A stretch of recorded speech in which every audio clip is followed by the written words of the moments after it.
you would be up for scribe duty. I assume you're going to pass. Yeah, I would respectfully pass. Yeah. It's like he knows us or something. Yeah. Garen, you would be next. Yeah. You're up. Yeah, I need the points. How many points am I at right now? I have to check the sheet. Not that it's never going to be enough. But I'll do it. Yeah, I'm working on a thing to have something read the recordings and like spit out a thing for the game. So if people pass from now on, I might just use that for when they go instead of passing to another person. What? So, What if someone wants to write? I mean, if someone really wants to write, my issue is I'm noticing in certain games, like, people just very quickly get a lot of story points, and I'm not... Oh, well, isn't there a 10 limit? I don't even do it for the story points, honestly. I do it because it's, like, very helpful for me to, like, process the... Oh, yeah, well, I mean, if you still want to write it for someone, that's fine. I just, yeah, I'm just trying to cut down on people, like, hoarding story points too quick. But yeah, okay. I'm fine with like one It's the same number of story points you're allowing the group. It's just concentrated if only one person's doing it. It's just concentrated to the one person. That's the choice of the other players, though, in my opinion. I don't think that's unfair. we can definitely discuss it. But let's see. We have Garen as scribe this week.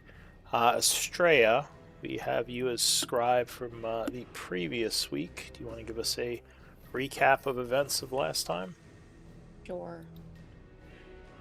So we were having a chat with Archfey Oberon, and he, because we kind of figured out his identity, he decided to make a deal where he demanded a absolute honesty from each of us, and Garen, who was initially hesitant, he eventually admitted that he is paralyzingly afraid of being alone or abandoned or inadequate. Estrella admits that her spirit is driven by boundless call of opportunities and new experiences, particularly focused right now on reaching the legendary city of Nightweather. Glenn reveals that his pursuit of fame is just a shield, and really he has a lot of guilt about his wife's death and the years his children spent in captivity. And then Uslag, Oberon made her make a choice, and she chose the fate of the world over the happiness of her own clan in that hypothetical choice. So the Archfey was fascinated with these things because apparently vulnerabilities are currency when you're tired of immortality. Oberon did ask a lot of questions about Zatian, or Zaitan as he said it, and he spoke of the soulless, and he seemed to be really interested in whether or not we have voices in our heads. We tried to convince him that our minds are our own. And then he returns us to Thornreach from whatever illusion he had us in. And Glenn attempted to start, like, bargaining for a wish spell. But while he was doing that, Brenthara showed up, and she was all scorched and broken and, like, barely standing up. And she said that the Druid Grove, or not the Druid Grove, I wrote Druid Grove, but that should have been, well, I guess they are Druids. But the Treant Grove is under attack. So we went through one of Estrella's tree portals and straight to the grove, and we found the grove on fire, some dead treants, 6 fire giants. They're just standing there laughing, and they see us, and at some point I think they recognize us as enemies of Surtur. But Glenn cast a Holy Star of Mistra and Synaptic Static. Uslag was raging and swinging. Garen was, like, running through them all, like, with strikes and speed. But the smoke is really starting to take its toll on us. And these giants are empowered by Surtur, so they have some extra legendary resistances and some extra powerful attacks. When we wrapped up, the Forge Caller Giant had raised a massive wall of fire that bisected the clearing, and he's able to like kind of walk through it unfazed, but it's causing us some issues. So we stand surrounded by Iron and Flame. Still, the outcome of the struggle still hanging in the balance. All right. Thank you for that recap. Yeah, some of us are struggling from the smoke inhalation more than others. It's funny when Yes. this loaded, I was like, "Did I open the Wednesday game on accident?" Yeah, Are you all back? Oh yes, the fire giant. they are also fighting giants, so their giants are not as powerful, I don't think. Yeah, these ones are beefed up. In which direction is that wall of fire burning? Inward? Inward, yeah. I assume. Yeah. Right. So, Erin, we kind of spoke a bit about your character and her motivations. Mm-hmm. And I'm going to say that, you had come here at the request of a certain person for reasons that we have already discussed. And I need a stealth check from you at advantage. Stealth check at advantage, you said? Yeah, so the easiest way, I believe, is... oh, hang on, my Roll20 froze. Looks like you got it.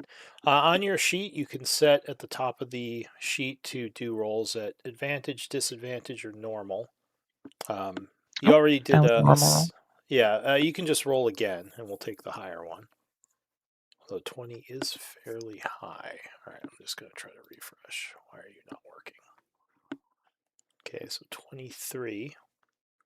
So you are extremely stealthy as you have crept through the grass, kind of watching this battle unfold, waiting for your chance to enter the fray. Give me one moment as my thing is being difficult. All right.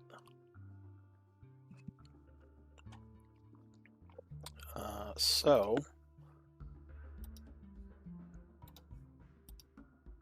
you are kind of moving in behind the trees here. When you stealth, if you highlight your token, you see there's the combat button at the top. Yep. So if you press that, it should bring up a menu, like the combat manager menu. If you click on miscellaneous, you should see stealthing as one of the effects. If your token is highlighted and you press that, it'll mark you as stealthing. Yeah, there you go. So also, go ahead and give me an initiative roll. This is one of the things that annoys me. I don't think there's a command to put the initiative on your token yet, so you will have to roll that from your sheet. Do I roll that with advantage since I have alert, or do I just roll it normally? So if you have something that would give you advantage, you would link that, like alertness. So go ahead and link alertness. There should be like a button that looks like a word bubble. Yeah, there you go. So yes, go ahead and roll with advantage, which I guess you can do from your sheet if you set it to advantage. Okay, so 21, and you'll see it added you to the combat menu there, if you look at the turn order. Yep. You see that? Okay, so yeah, so you, as I said, you kind of stealth up to this area as you hear the fighting going on. It seems like you've been unseen by these giants as they're fighting the group. So you kind of ready to act, but as you are getting ready to act, Glenn, you would act first, as it was your turn when we left off. What do you want to do? Oh, and is the music okay for you? Is it too loud or too soft? I know, perfectly fine. Okay, you can adjust that in the gear cog on the top right if you want to play with the volume. But Glenn, what do you want to do? Looks like this one is getting ready to take another heated saber swipe at you.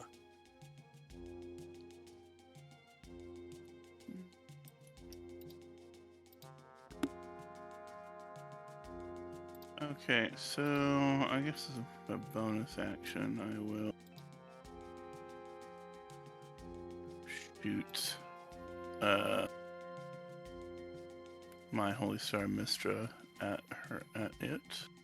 Do you know what that half haze symbol on you is? No. Was that the wheel, I think? A wheel? Like the wheel will... Oh, that's only one action. That's not a continual. Yeah, no, that's not something you. Yeah, that wouldn't be my wheel or. Oh, wheel. sorry, mean- no, my bad. Emboldening Bond. That's what I meant. Oh, I keep No, there's a butchering different- the two. no, there's a different token for that. Yeah. Although he should have emboldening bond, but Maybe you used it for my Holy Star. well, no, I mean you should have it on your token, but oh, I see what you mean. Yeah. Oh, the Luke, could you- Mistra thing? Didn't I make a thing for Mistra? I'm maybe not sure. I I didn't. think All I right. cast it with the first time using it. Gotcha. Okay, so that's a new ability. Let me create something for that. What's it called?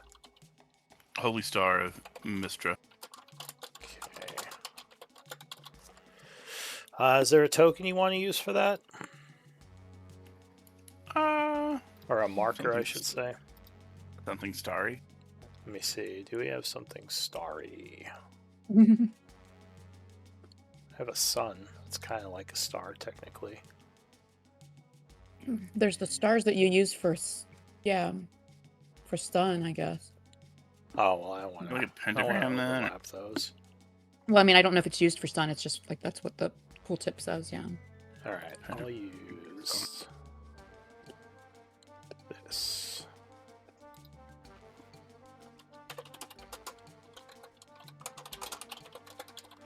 Okay, sorry. There's pentacles. You could use one of the pentacles.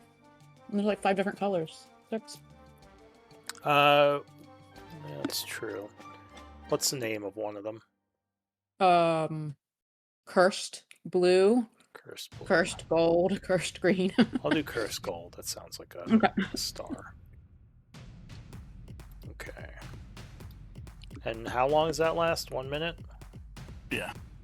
Okay. I think we're in round 3, so there should be 7 left on that. Alright. I have your thing.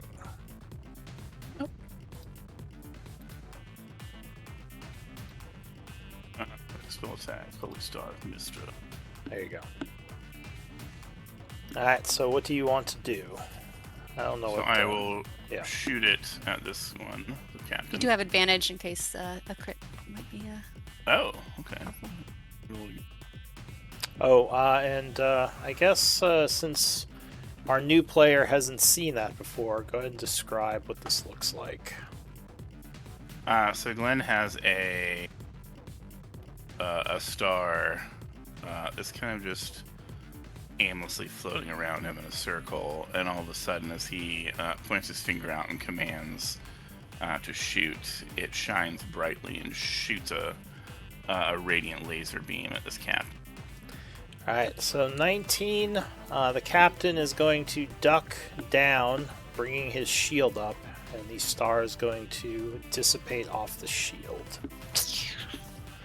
And he is knocked back a little by the force. It says, break his concentration. Anything else? I can't remember from last session, but the captain has legendary resistance, right? The Duke has it. Oh, the Duke has it? The Duke is the one who is taking legendary actions. Oh, okay. Well, I think this captain needs to possibly fuck off. So he's going Possibly. to He's going to aim again. He's going to point his finger at the cap. Okay. And he's going to slam. I think it's time. I think you need to take a little break. And he is going to snap his fingers and assault his mind with a psychic lance. Alright, so you hurl a psychic lance, attacking his mind. Try to resist with intelligence.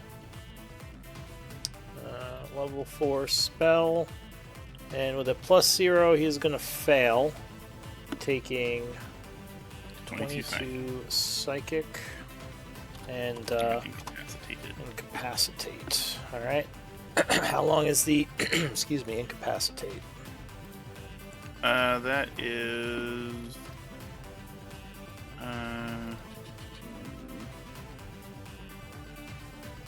till the start of your next turn, it says. yes. Right. Okay. So I'm going to. I think I'm good here. I'll end my turn. Alright. So Glenn's turn would end. Uslog's turn begins, which is going to end the advantage on everyone. As Yep, the echoes of her battle cry sort of fade. fade away, yeah. Yep. What does she do? Well, first off, there's going to be some runes that flare up and glow on her as she heals a little bit. By the power of the Raven Queen. So, going to so she looks a little healthier, and she is going to. I think she's going to just move over just a little here. They've got a 10-foot reach, right? So that I'm still within his. Yes, and sorry, technically at the end of the last turn, this guy would have taken a swipe at you because of his legendaries. Okay. So let me do Fair. that really I'll quick. wait to add. Yeah, I'll wait to add the 24. Oh, natural 1, so that will miss. Yeah, Natural, I had insulted PTSD. him by regretting, not regretting. You what's the weren't word? recklessing, right? Turning. No, I wasn't. Okay. Yeah. Yes. Yeah, I'm not recklessing against this guy. I could use the advantage, but no thanks. All right, so I'm going to add that, and she's going to take a swing. Alright, so you heal a At bit, the Duke. drawing from some inner energies, and attack this guy. I'll put the enemies up on screen just in case you will know what they look like. She's got emboldening bond, yeah? So I'm going to use that just in case, because I know he's does hard she? to hit. Damn. She yeah, does she have does, emboldening bond, yeah. but that will not help her against this guy. Okay, I'll so just... the first swing, he sort of steps to the side, and it's a bit wide, missing him. Okay. Oh, these pop-ups again. Sorry. I was just... you're good. Oh, that's not going to hit him either. 20? Oh, maybe. Yes, 20 will strike him. Oh, nice. Okay. I thought he was, like, way higher than that. Okay, so I've got Divine Fury, Heavy Weapon. More pop-ups. It was just like what I was just about to click a button. Giant sneak okay. attack. Yep, just photobombed me. Alright, so 20 will strike. As you do, there is a flash of radiant brilliance as your god grants you some extra energies. And that is going Indeed. to be 18, 30, 44. Oh, Okay. a nasty hit. You put a second level of wound on the creature. Good. And just a quick tutorial for Aaron. Do you see like the half heart symbols on the creatures? Yeah. So that represents the level of wounds they've taken. One level of wound means they are below full, so they're not at full health.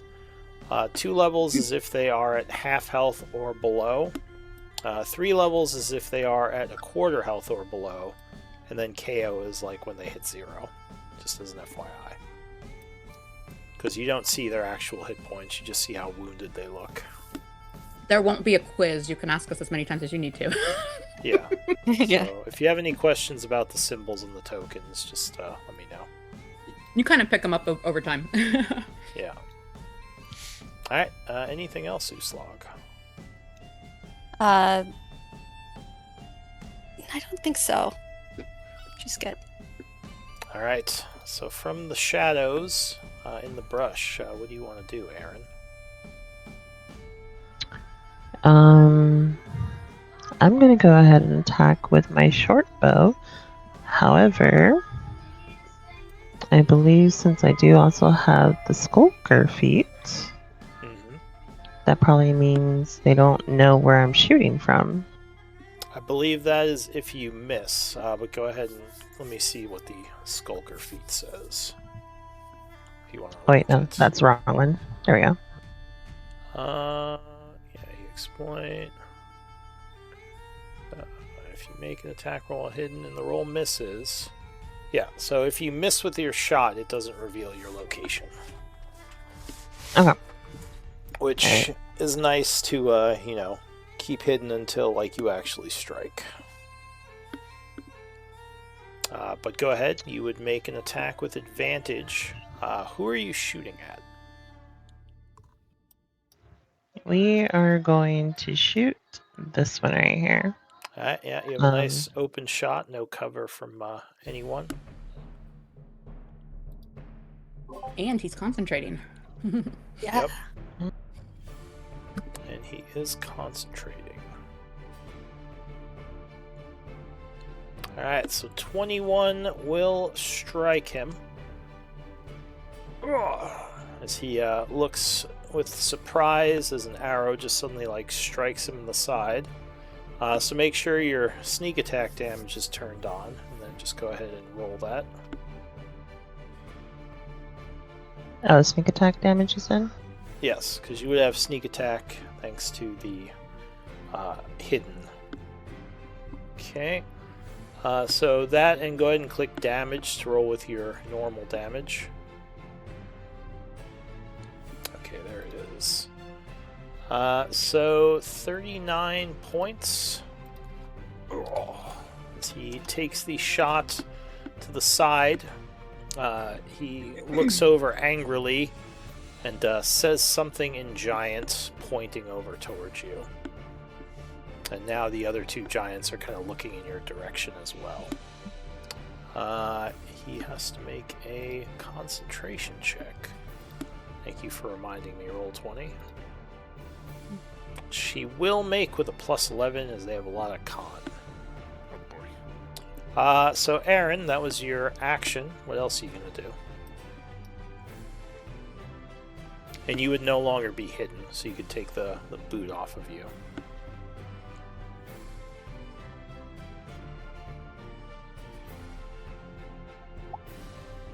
Oh, wait. How do I take off the boot? You can click on the garbage can in the little stealthing thing there. I'll get rid of the mark in the chat. Yeah, that's the easiest way. There we go. So for bonus action, just gonna kind of maybe stealth again if that's possible. Like walk Sure. stealth. So you can duck back into the brush. You just have to move at least one square into a cover space. Alright, so you go back and attempt to stealth. Go ahead and make a stealth check.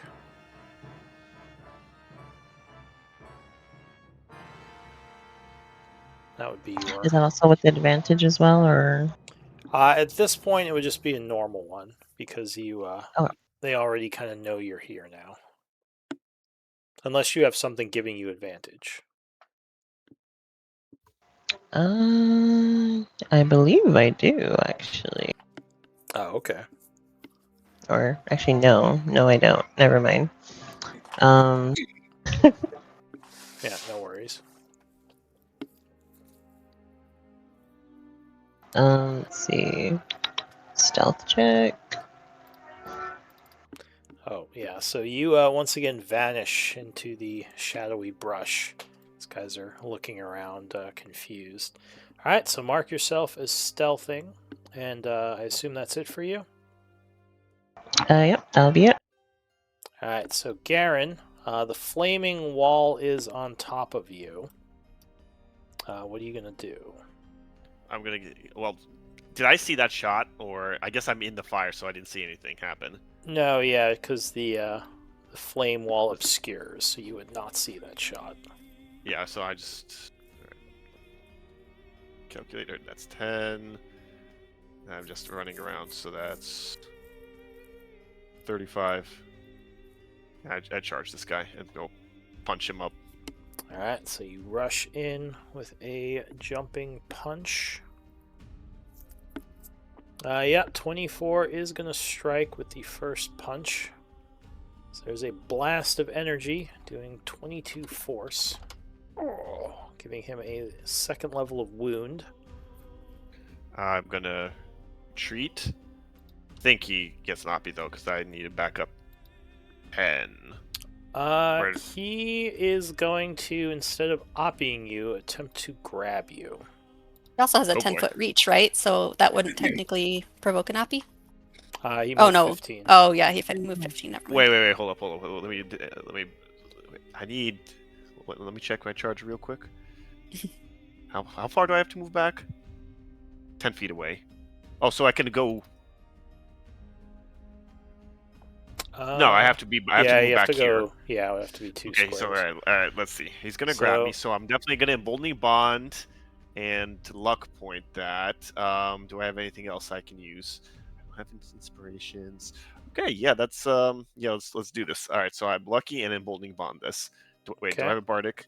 I don't Are think. you doing I assume a dex save? Yes. Okay. So you have advantage. Oh, yeah. So you would avoid the grab, doing a cool little backwards dodge as his large hand swipes at you. Continue. And I charge him again. So that's All right. 35 plus 45. That's all right. That's 55 now. Yeah, 27 would strike him again for another 18. All right, I'm gonna burn a key point, and this is my last charged, but I still have 3 punches. Burn a key point, charge punch again. Okay. Oh, so close. So yeah, 27 hits a third time, punching him for another 20. Okay, and then two regular punches. Okay. First one is going to clank off his armor. Okay, all right. Second one Yeah. as well. Oh yeah, can you make the recon saves for the first 3 punches? Yes. No, actually, he can't fail those with his concentration. He didn't. I didn't do enough damage. Yeah, I don't. You need to at least do 24, and I don't know if any of them hit for that. 20, 18. No, yeah, I did not. I only got 22. I would need the crit to do that. Yeah.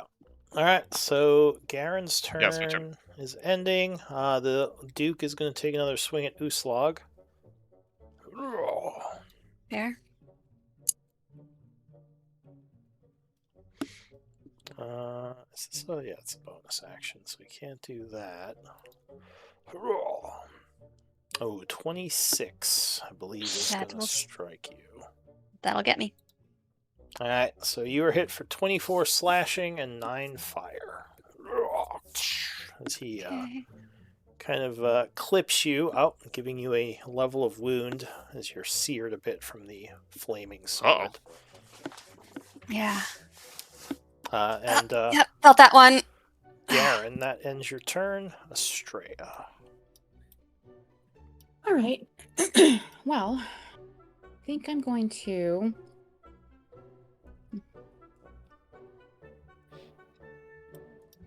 check my inventory. Sorry. It was something I was planning and I just want to check and make sure yeah, okay.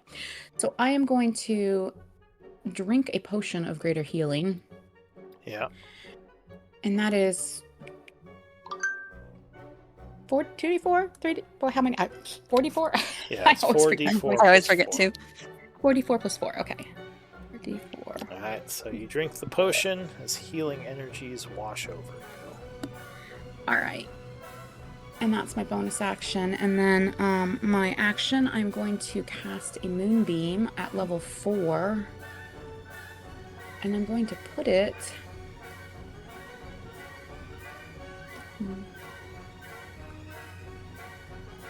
right here. Oh, nice. Right in the middle of this basket. And I couldn't resist. They're all going to move, but you know, it was worth it. It'll scatter them. That's good too. All right. And so they get to make a... Oh, they're going to be good at con, though, but nah. Oh, well.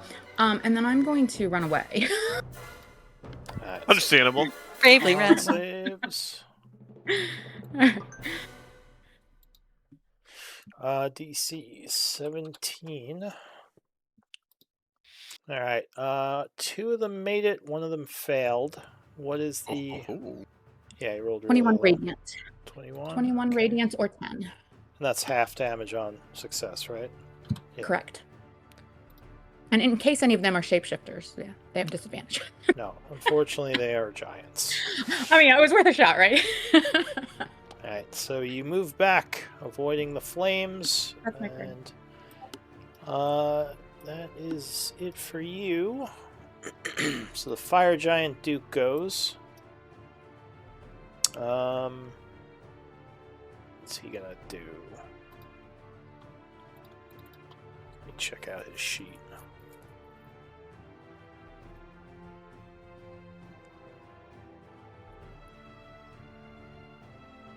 That is a cool ability, but it doesn't do much good right now. Alright, he is gonna first move out of the thing here. Well, he's gonna stand... what's offering advantage on him? It says he's offering advantage. Had advantage. At one point... Oh, we skipped... Did we skip Estrella? Or did we skip Slurp? But no, at one point Slurp was given Wet Willies, and then we had and then we had the battle, cry for a while. Okay, so he still has it on him because Slurp's turn hasn't come up yet. I would have had But Slurp goes advantage. before Estrella. Did you swing at him? My last turn. Yeah. Oh, did you not hit him? I didn't hit him the first time, no. Oh. But that's okay. Alright, I'll keep It's it canon around now. then. Yeah. So he's gonna move over this way, getting to the side of you.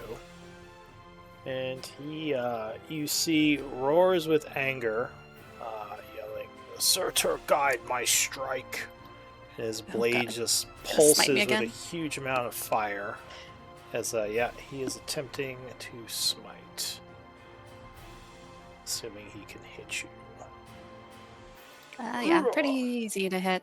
Yeah, 29 is going to hit you. Yeah.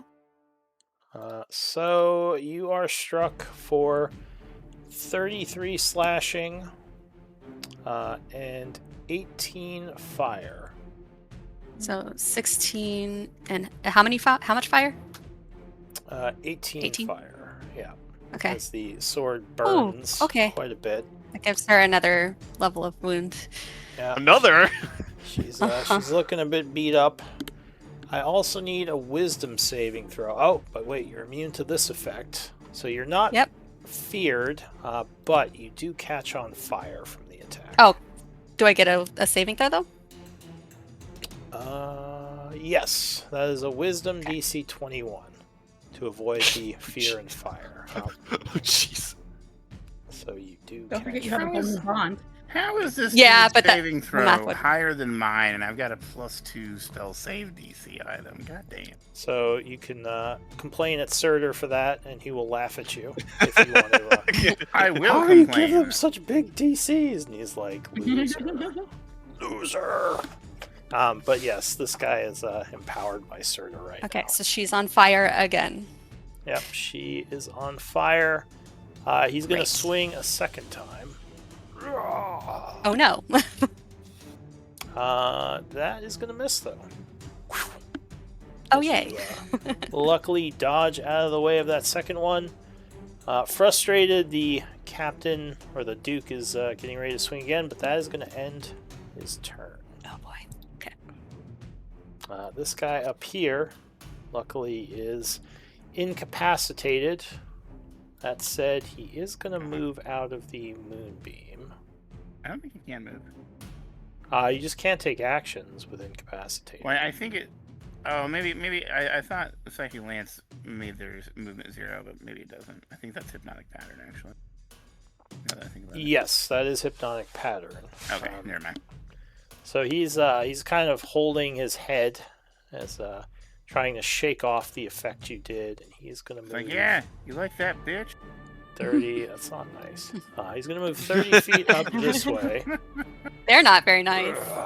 As he's shaking his head, trying to clear the stars. So that's his movement. Can't take action, so that will end his turn. At the end of his turn, the giant is going to swing on Uslag again.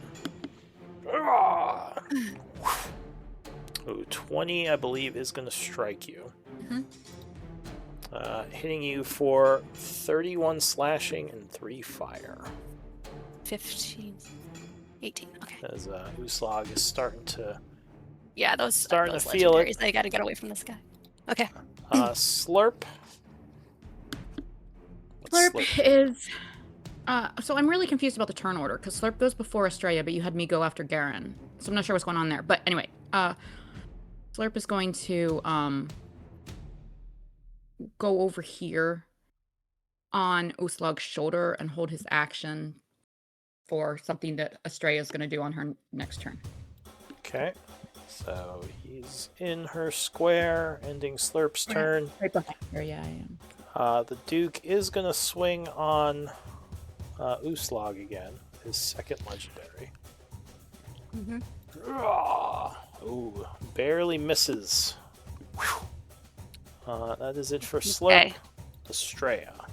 See, this is why I said I think there's something up with the turn order, because you had me go before those last two giants after Garen. It looks like you're on there twice. I only see once, so if there's a hidden one that you have, maybe remove that one. Oh yeah, yeah, I she was on there at the when we just loaded in on Roll20. She was on there, but like now I only see her on the turn order myself. But like I do recall that she was already pre-prepped on the turn order. Alright, well, I'll delete this other one. Okay, cool. Or should I delete this one? No, please. I like to go after Slurp because that ruined my strategy this round that I didn't go after him. So go ahead. It's your turn. But no, but I just went, so I don't think it's fair to let me go again this round. Alright, so we'll skip you for Thank you, this though. round. Honesty, fairness. The Forge Caller. He is gonna also not like this thing here, so he's gonna step over you, Garen, as you're a tiny person. Coming over this way. He will take his Flaming Scepter. Let me see. He knows you're dodgy. Does he have anything else he could try?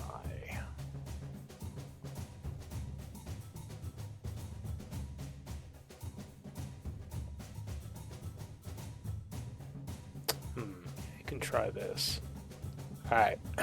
He's gonna see how well you deal with this. Okay, let's let's do this. Oh, you know what? Yeah, so the I don't like that firewall. sound. The firewall is useless to him. He's going to drop it so he ceases concentration. Do you? What armor are you wearing, Garen? None. And do you have any weapons like for No. your gauntlets? It's all your fists. I don't have any. Yeah, I literally don't. Yeah. Okay.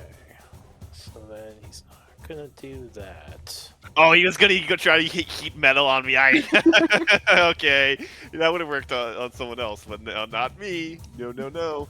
Oh.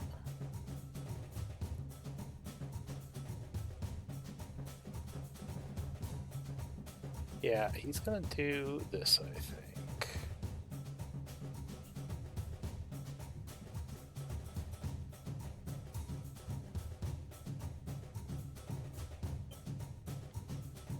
So he is going to chant, casting a spell. I don't know if anyone has counter, but he is doing a spell of some kind. You would see his body kind of wreathed in flame. Oh boy. And suddenly there is a burst of flame in front of him. So I need a dex save to avoid that. What's the DC? It is, I believe, 18. Okay, I will emboldening bond that, but Yeah. no lucky. Okay. Alright, so you would dodge out of the way, but you would be kind of scorched by it, taking 6 points of fire damage. I have evasion. And there is a lot of heat coming off him now. You think if you keep attacking him, you might take damage from it, Noted. as he kind of is burning. That is going to be it for him. And at the end of his turn, the Duke is going to take his third legendary swing. Jeez, I'm coming, Uslak! Ooh, 29 is probably going to hit you. Oh, shoot. Yep. So 26 slashing and 9 fire. 13. Okay, she has to make a con save. Alright, so the pain DC is 10. overwhelming, but you rage against it, trying to keep upright, and you do, at least for now. She's at 1 hit point. Oh, jeez. Okay. Alright, Glenn. Sort of dazed for a moment. Australia, Uslog needs help. I'm trying. I would have if Slurp hadn't gone off somewhere and not gone right before me. Slurp is acting weird. Slurp. Don't worry, All I'll Slurp's try. fault. I'll try and clear a path for you. And he is going to, as a bonus action, shoot from his Star of Mistra at the Duke. He's going to try and start getting the Duke's attention. Okay. So he will shoot. The Duke is no longer offering advantage. Yes. After 'cause Slurp's the, turn. I should add that as a miscellaneous effect, the help action. Yeah. But go ahead.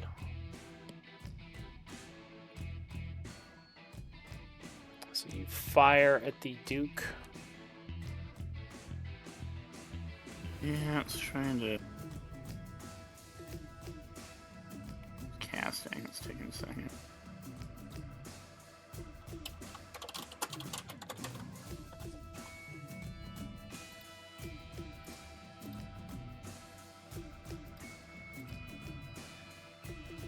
Come on.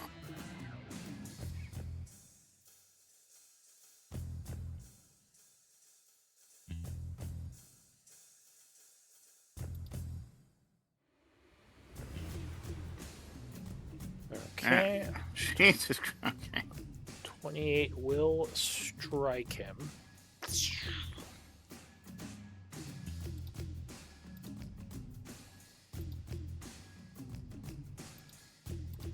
So you blast him with your star for 16 radiant.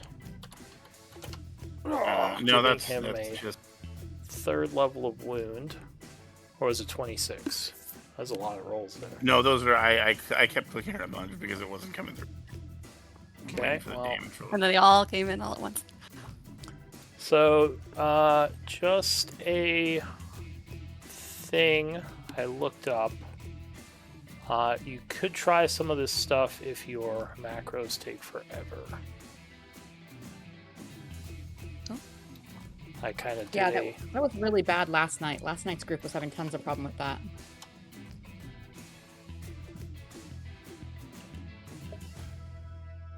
How much damage is this? This is 2d10 or 4d10 plus 5. Let's roll.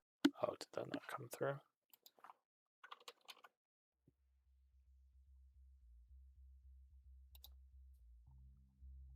So Plus if- 5, so that's 24. maybe it's too long. All right, 24. So I already did the 16. So that would be another 9. And he is looking a bit beat up now, but still up. Ugh. And as a spell, as my action, he's going to reduce his lute, his mandolin, and he is going to strum a tune. He's going to. That's not what I'm trying to. I feel like every time he plays his music, it's just a minor illusion. It's just part of it now.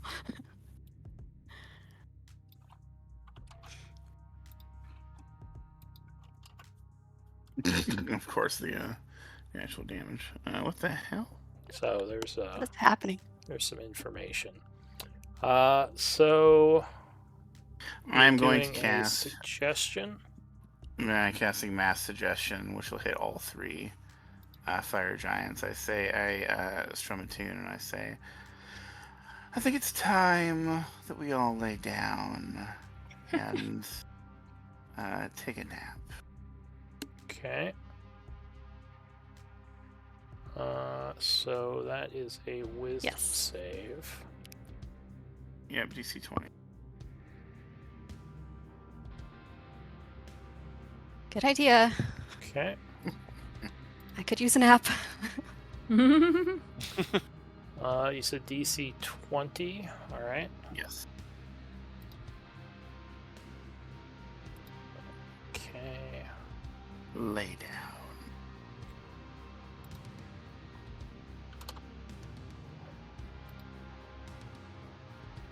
All right. So they are all affected by this. Nice. Anything else?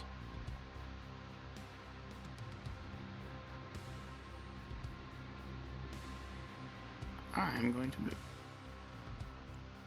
Smart choice. Yeah. Wait, so it's Towards the dew.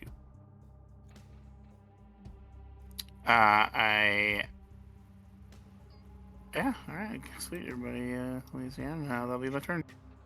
All right. Uslog. nice. So are they all prone? No, they haven't gone yet.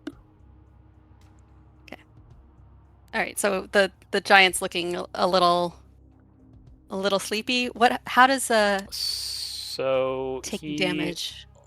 looks over at Glenn as he strums his instrument and kind of shakes his head like something is affecting his mind, but he hasn't gone yet. Okay. So attacking him wouldn't like break the charm or anything that I can see. It Okay. would. Oh, it would. Okay. So Uslog's like, good time for a little break, I think. She's going to... Yeah, if you got a potion, this is a good time. Yeah, she's going to drink a potion as her bonus action. I haven't decided if she's going to stand her ground or use her action to step back yet, but I will consider that as I'm chugging a potion. She's going to drink her superior healing for this, which is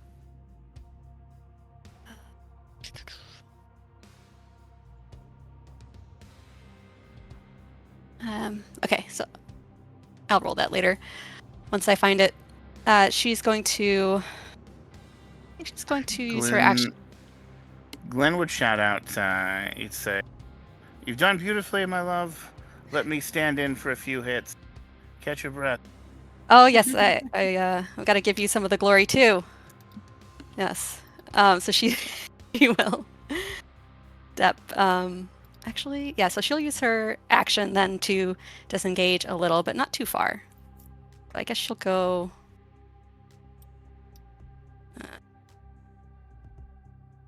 She'll go here. So that's her action. All right. She could go further, and then she's going to drink that potion, but I have to figure out how many dice that is. So that's her action, bonus action. Yeah, she'll say, fuck him up. All right. Yeah. So that is it for Uslog. Aaron, what do you do? You Freaking are potion. stealthing in the bushes as these giants look like they're getting sleepy after that one person gave them that magical suggestion. Aaron is gonna kind of like decide whether to go in, but then she's gonna kind of like, I don't know if moving that way would cause an opportunity attack, or are they kind of like still fighting off the... So they're still a threat right now, but it looks like they're in the process of kind of laying down. Seems like Okay. whatever charm that one person cast is affecting them. So they're still dangerous for the time being. Okay. So then I'm just gonna still stay stealth and shoot my arrow not at anyone directly, but kind of like in front of... Who is this right here? This is Garen. Yeah. I'm gonna shoot my arrow at Garen and kind of hope he sees where the arrow comes from. Like, not at him, but like... Yeah, At his we're feet. trying to signal him. Alright, so we can drop out of initiative unless you're going to keep attacking them at this point, because they're just going to lay down and close their eyes for a long time. Yeah. Oh, wait, we is can Oh, I that- drop thought we out were of going to slaughter them in their sleep. Oh yeah, Yeah, me too. I'm planning on slaughtering one at a time. Focus fire, Absolutely. baby.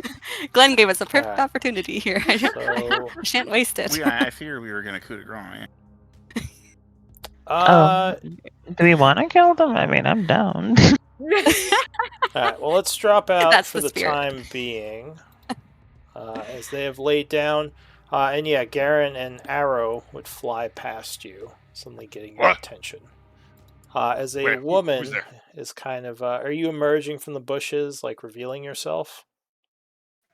Yes. All right. So what I'm would kind you? of like doing like little scout signals. Like,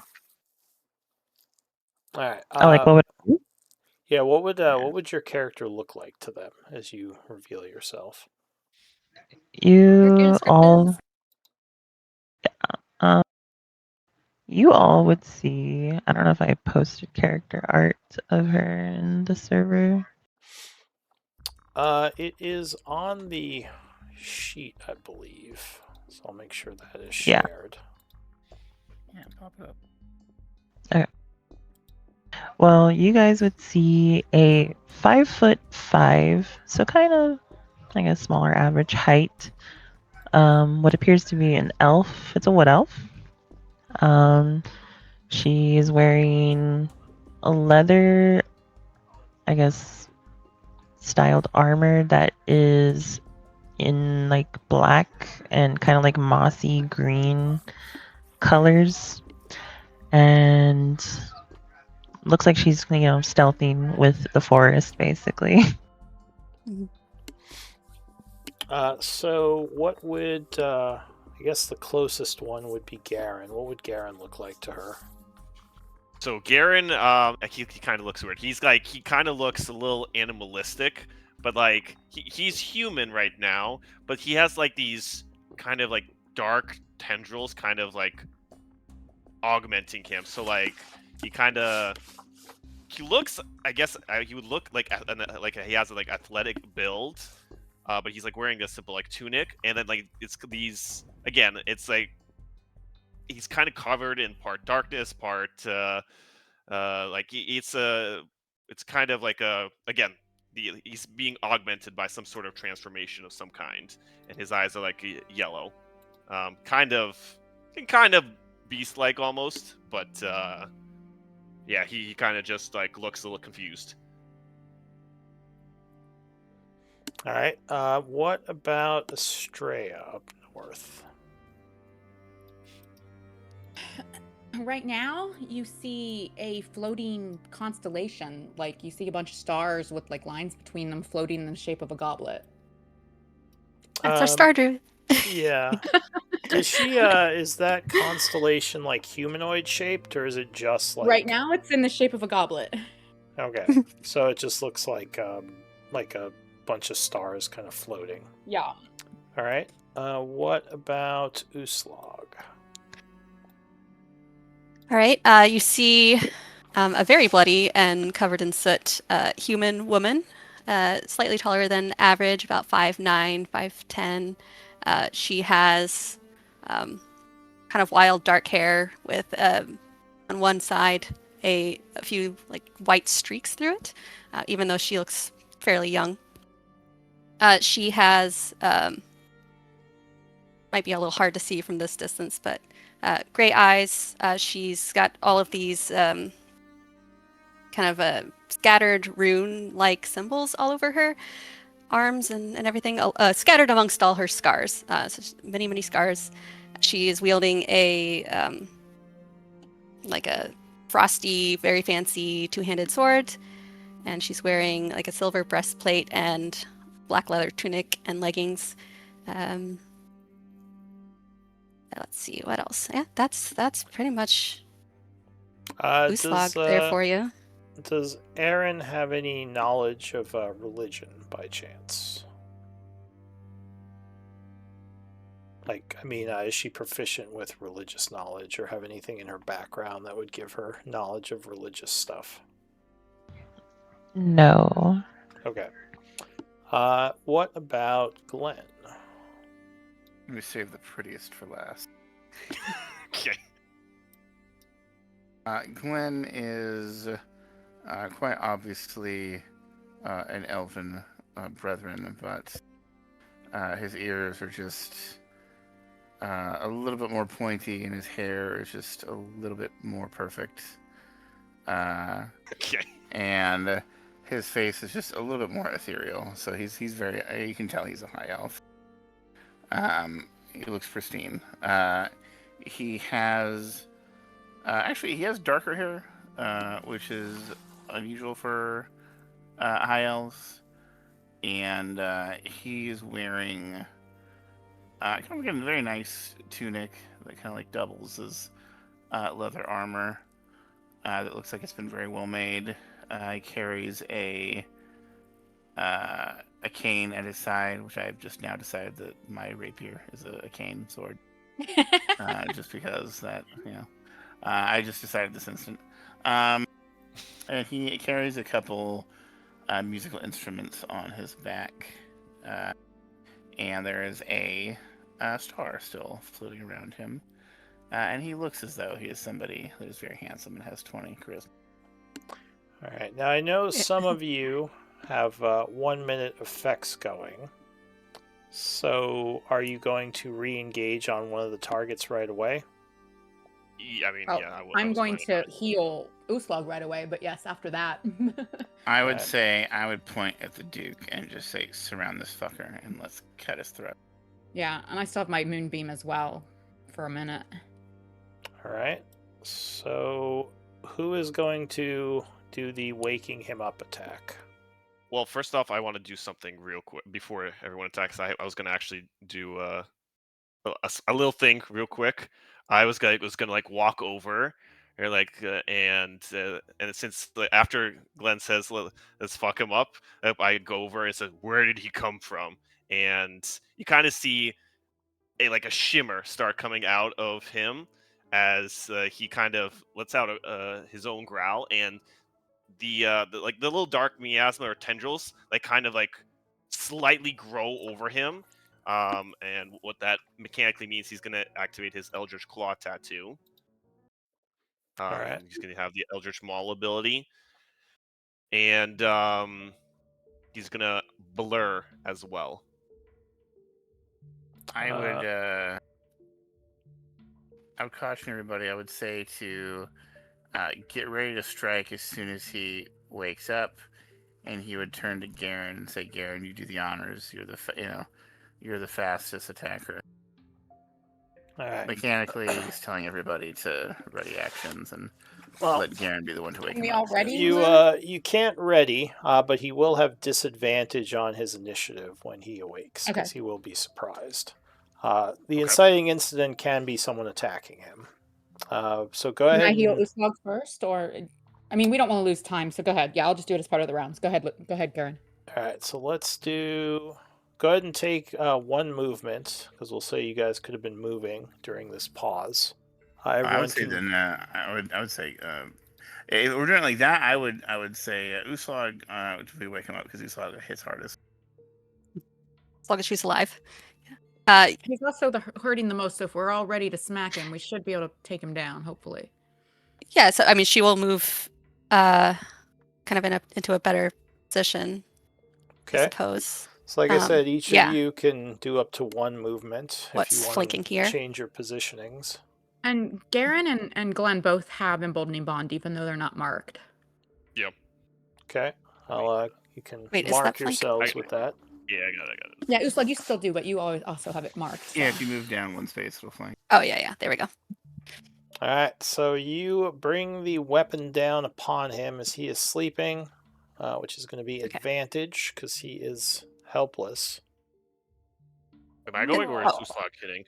Uslog seems to be hitting first, and then that will trigger. Okay. All right. Don't have to ask her twice. She will give it all she's got. God, please don't fuck this up. Advantage, right? Yes. And Emboldening Bond. She will also use that. Okay. All right. 20 is going to strike. All right. Cut down on him. So that is an auto crit. Okay, and it will. Oh, how does that work with my barbarian thing? It all happened. Yeah, it's just like nice. A crit. Okay, cool. Just like I quit. All right. Cool. So since the chat doesn't know I crit, I guess I'll just have to roll. You just do normal damage and then manually roll the extra dice. Okay. Which would be fun. a d6, let's see, 3d6 extra. Okay. That extra, is that for everything with the brutal critical and all, or like? Well, if you have brutal critical, then you roll that dice as well. But it's 3d6 for your weapon and your smite crit. 3d6 for that, and then the brutal. Actually, I think Barbarian still has brutal crits.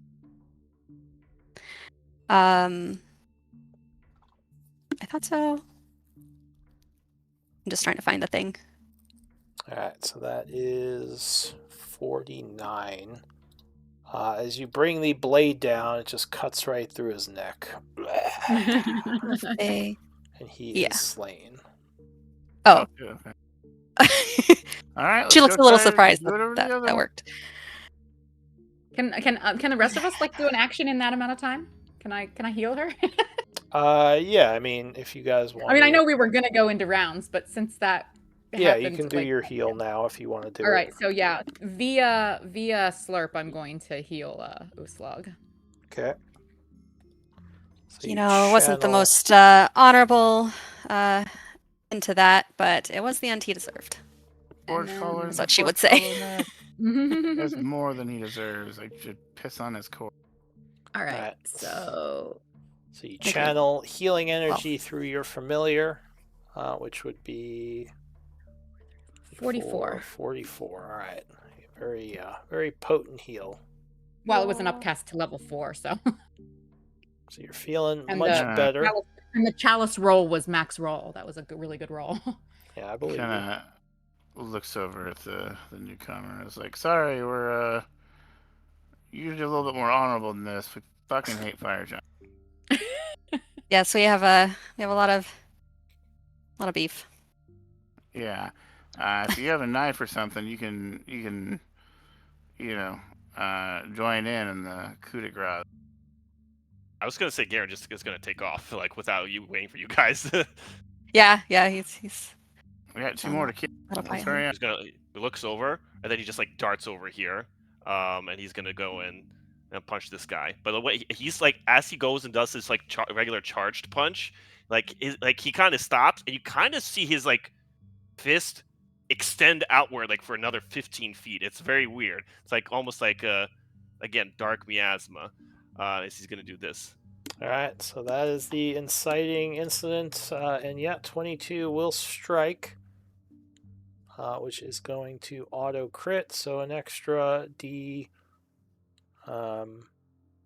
It's an extra damage for everything, right? Yeah, so it's 1 D10, 1d8. D8, and D6, I guess. Yeah. There we go. Okay, so that is going to be 34, which will not kill him. Ugh, as he is awoken, and now I need some initiative rolls. Oh, yeah.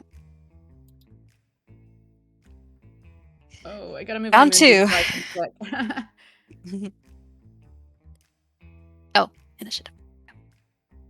All right, I'll put it back. I couldn't click my tokens with it there. Remember, you can do the stack thing to put it to the back. Oh, I that's believe. right. Yeah, I can. Let me do that. It should work. Let me know if it Well, doesn't. The spell effect doesn't have a stack. Oh, does it not? Button. That's annoying. Yeah, that's right. I'm just gonna move it up. It's within 60 feet of if I need it later. So yeah, that way it's not in anyone's way. All right. So as he is awakened by the punch, the first to act is actually going to be Garen again. And that is... Oh, he was flaming. So you would have taken some... This is because of the... Yeah, I guess if he goes... Or sorry, go ahead. You got reach, right?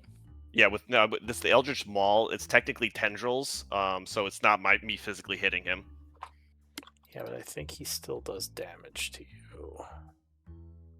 Unless the spell, like, calls out that you're not hitting him.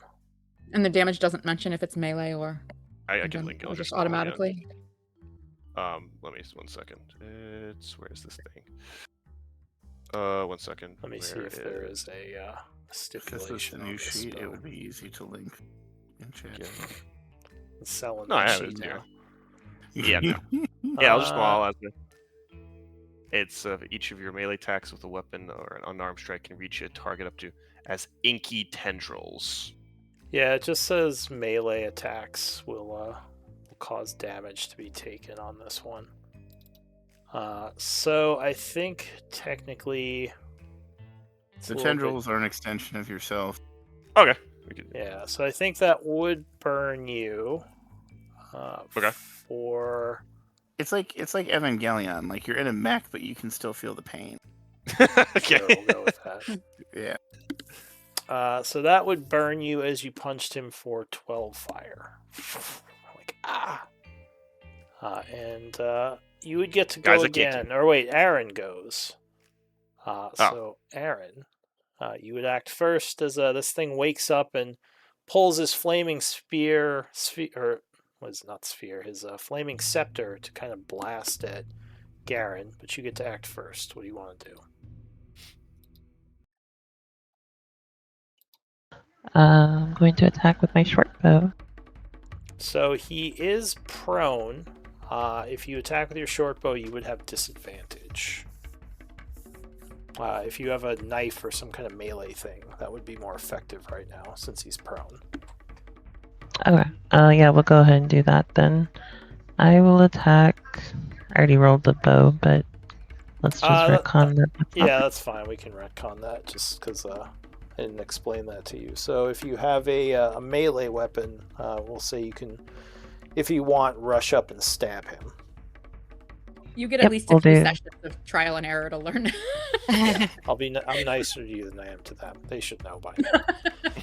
All right. So you rush up as he is about to blast Garen, kind of getting in front and slashing.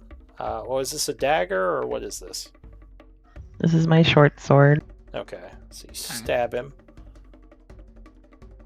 Oh, that is unfortunate. First one hits though. Oh, is it the short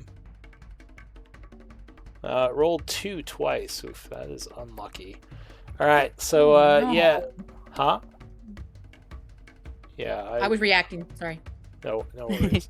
So as you rush up, you go to stab him, but you kind of miscalculated, and his armor gets in the way. As there's a spark. Dink. Do you have any other attacks, or is that it? I think I can use like my bonus action to like use my offhand. No. Yeah. If you have an offhand weapon, you can try to stab him with that. Yeah, let's do my dagger. Okay.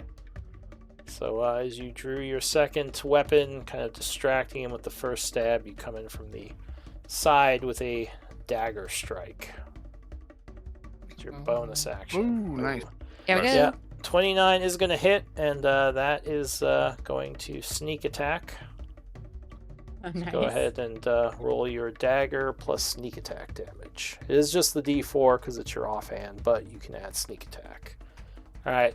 So as he's getting up and like you kind of hit him with the first stab, the sparks come off. He's like kind of smiling at you, and you just plant your dagger right in his eye.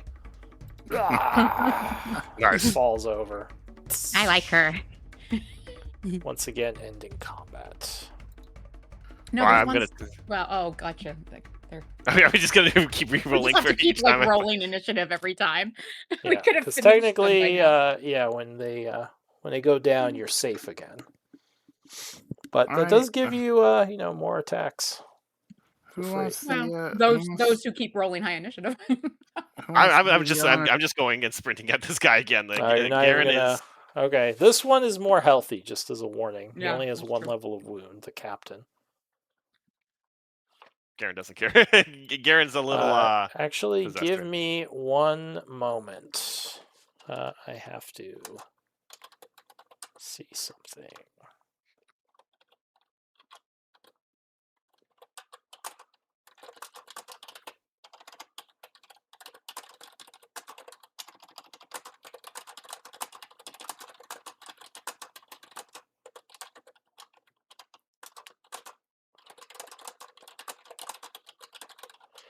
So I sent you a message, Aaron, as you would hear a voice in your mind. Ooh.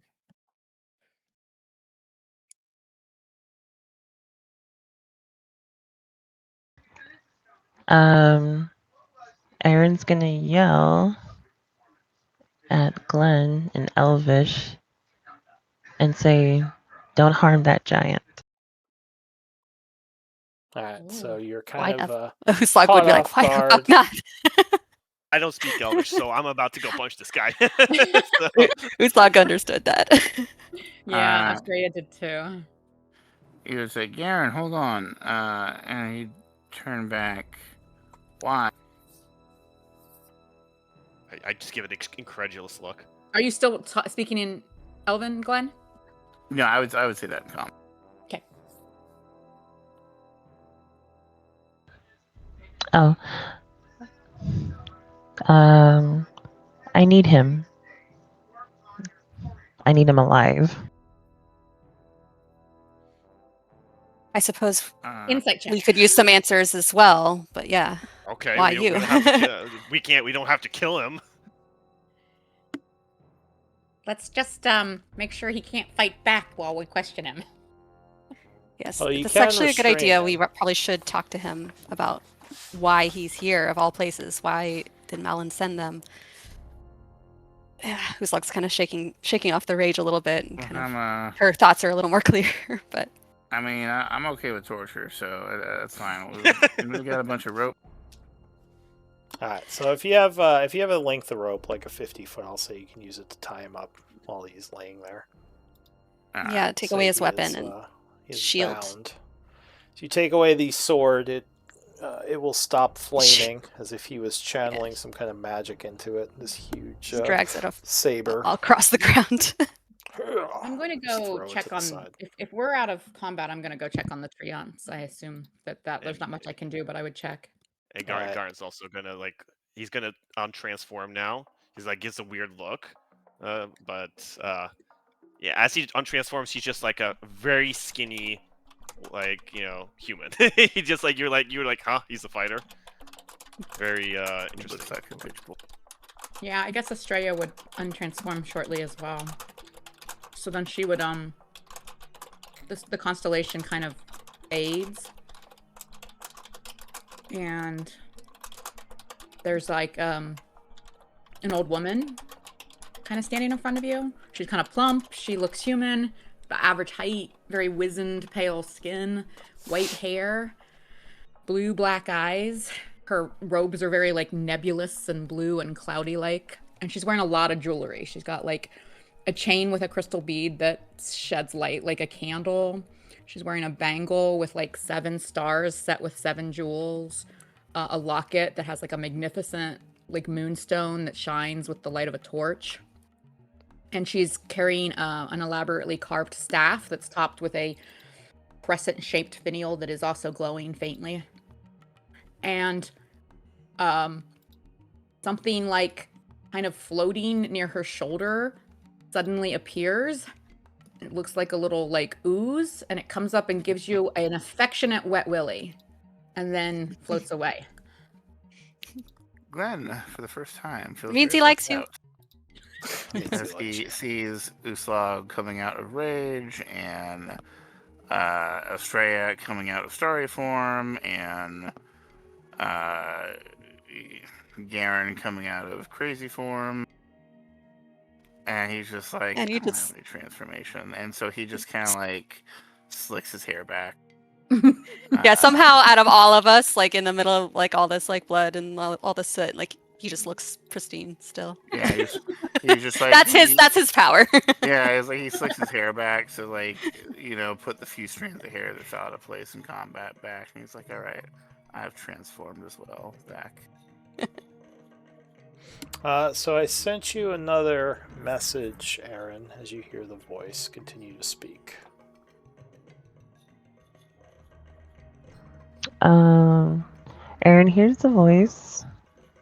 She nods for a moment, and then she looks to Estrella and says, I take it you're the leader of this party? Indeed. It's good of you to notice. You've got great cheekbones, that's why, right? Mm-hmm. Yes. And then she kind of points to the giant and then just says, Oberon needs that one alive. And in case if you're wondering how I found you guys, Oberon sent me as a benefactor to help you all. Of course he did. We had a feeling he's been watching us for quite a while. Oh yeah, we just had lunch with him today. That's like nice. I'm still like coughing and wheezing from the smoke. Yeah, that's go to my wedding if we hold it in the Fey realm. Stop being dramatic, Garen. Uslag got hit a lot harder than you. It's in my lungs. What are you talking about? Alright, so unfortunately, there are many dead treants here. Among them would be your ally, Veyrath. Seems he was killed in the attack. Can I try to revivify? He's been gone for more than a minute. Okay, can I try to reincarnate? I mean, you can try it. You're not sure he'll come back, but Okay, I will wait and speak with Brenthara. I have time. Reincarnate, I have time. And she might know better than I whether he would want me to do that. Yeah, might be a good idea before you just... Because he might come back as a gnome. It's true. He might come back in a form he does not like. No, short race. No. So, If Malin sent them here, he has more blood on his hands to pay for. Right? I'll say that... Or even if it was just murder, I still blame Malin. I'll say that, Aaron, you actually have been to this grove before, and kind of knew Veyrath, and I wouldn't say you were like great friends, but you knew of him, and I don't know how she would feel about this, but I'll leave that to you to decide. Can you pop up the picture? He was a really cool old Treant druid. Sure. He helped our party too. Veyrath He was our Oakfather. He may have been a druid, but he was also a tree. And that I respect. Aaron gives a somewhat of a whispered prayer. Just saying, may he rest well. or whatever. All right, and you would notice the painting kind of laying nearby, Ooh, right at the heartstrings. right at the heartstrings. Yeah. Bring that back to Vinthara. Luckily, it wasn't burned. We just reunited them, for goodness sake, Lou. Sorry. Are I you know. like anti-love story? Look, Thank Someone's you. the It's a world love is story, I don't know the if world it's is Everything that dangerous and sad place Gavrex? sometimes. And Right? Xana.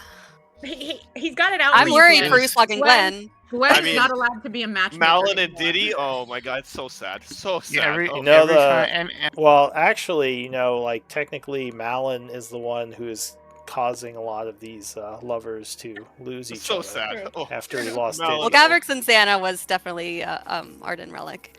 Yeah. So Malin he'll pay actually for tried that. to save him. Okay, I know, just out of Yeah, character. that's true. That's every. true. Points in Malin's Is favor. it like I'm just trying to think? Am I cursed if everybody I matchmake ended I know. in sadness? Garen or Glenn, you stop right now. Go knock on wood. She glances at Uslog and back to Glenn as you say that. He goes to knock on one. No, never mind. No, not in. One No, of the he treants. wouldn't do that. That would be. He wouldn't do that. No. All right. Well, what does the group want to do? It seems like there's nothing much left in the grove. Sadly, all the treants have been slain by the giants. Any of the? Can we try to put out the fires while we're here? I don't know how much that would How take. would you put those out? Because they're burning pretty ferociously at this point. I mean, I could do a few ice storms, but it's a lot I of magic. cast control weather. Oh, okay, you're gonna make it start raining? Yeah. Alright, Make it go rain. ahead Nice. and cast it. So Glenn's like, I got it. He starts swirling magic around him. See, Glenn, you're a bit of a druid in you too. Only because Yeah, I have shots a magical fired. lyre that lets me cast it. One person. He's like, it came with the instrument. Yeah, I came with the instrument, but And you funny play it so enough, well. It also It It is kind of a druid freebie in the instrument. package. It also is. It's kind of a druid instrument because it comes with Cure Wounds and Wall of Thorns too. Wait a second, you're carrying around Cure Wounds and you never help me with heals? Oh, he's used it before. No, I mean, I I just like save would say. it for specific occasions. And he like looks over at Usla. No, it's fair. It's fair. I mean, that mass suggestion is a much better action than a Cure Wounds. Yes, that was well timed. I appreciated it. it. It's gonna take me to cast Control Weather. I might be here for. How big are the weapons on these giants, by the way? Since they're Oh, like they're giants. like bigger than you. Yeah, They're like- Uslag was trying to drag the weapon away from the captain, and They're like- she's super strong, and she had to They're like 6 or 7 drag feet it on the long. ground. And that's the saber. The greatsword is, it's like very, very large, like 8 How feet. exactly? Believe me, does if I could make that Oberon- my size, I would take it. How exactly does Oberon intend to collect his little captive for interrogation? Because he's a bit big for us to carry around. Would I know this answer? You could try to ask him if he's listening. Yes, I'm gonna go. Oop. Oh, I hit delete. Gonna See, stealth smoke bomb. Smoke bomb. As soon as you ask her, she just looks around and then where'd she go? All right, hang on. I cannot currently return us to Thornreach today. My magic is of that level is exhausted. Of that strength is exhausted. As the smoke Well- clears, she's just standing right there still. I've still got a spell slot to teleport us somewhere, or to let us rest for the day. Well, first let's ask this because Garen has a very just like tears look on his face. So let's ask, and he kind of like lightly kicks the giant. Should we ask interrogate this one on what it's doing here? So you get that as an answer. We shall wait patiently. Oh, so it's up to us to figure out how to bring him? Okay, well, All right. Estrella's going to be like, Glenn, if you can get us back to Thornreach, I think I can make this creature manageable for Uslag. And Oh. I can reduce his size. Before Yeah. before you guys make that plan, she reemphasizes that or emphasizes, he's coming. Oh, he's coming. Oh, much better, because I Oh. can't keep him small for very long. So yeah, that's a better plan. Oh, good. And That's and good. the fires are being doused, so we're not So- just breathing in smoke. Yeah, it's raining. Well, I constantly mean, anymore. technically Okay. there'd be more smoke now as the fires are going out. What was your name again, beautiful elf? Aaron. Aaron. Aaron Shadowgrove. If possible, perhaps he could bring Brenthara along. She'll want to know about what's happened to Vareth.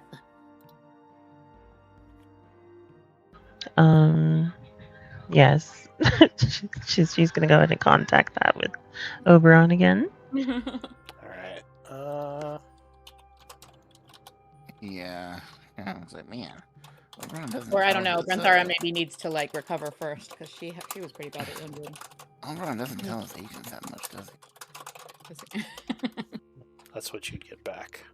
He does like to be secretive, that one. But at this point, the fires would be dying out. Thank you very much, Glenn, for that weather. That was well done. Yeah. Awesome. Just like, I think like that was wipes all actually the blood and soot off her face. I think that was actually the first time I've used that spell from this line. What, the mass suggestion? And well, that too, but the control The weather. weather. No, I feel like you've used mass suggestion before. Oh yeah, you No, used it on us Feel the like other you night. have, yeah. That's Oh, that's yeah, true. That's true. I Oh did yeah, use that's that. right. For That's shenanigans. fun. Yeah. That's It was the calm emotions after that You made us didn't know. forget. You didn't Yeah. know that it lasted 24 hours, and you were like, "Oh shit! I just used that as a prank." Just a prank, bro. Just a prank, bro. Alright, so the other one is sleeping soundly there. I That's hope he's Freya. having nightmares. Zuslog will glare down on him. Estrella sidles up to Aaron and is like points to Glenn. Watch that one. He likes practical jokes. Practical. Why are you? Why are Practical. you?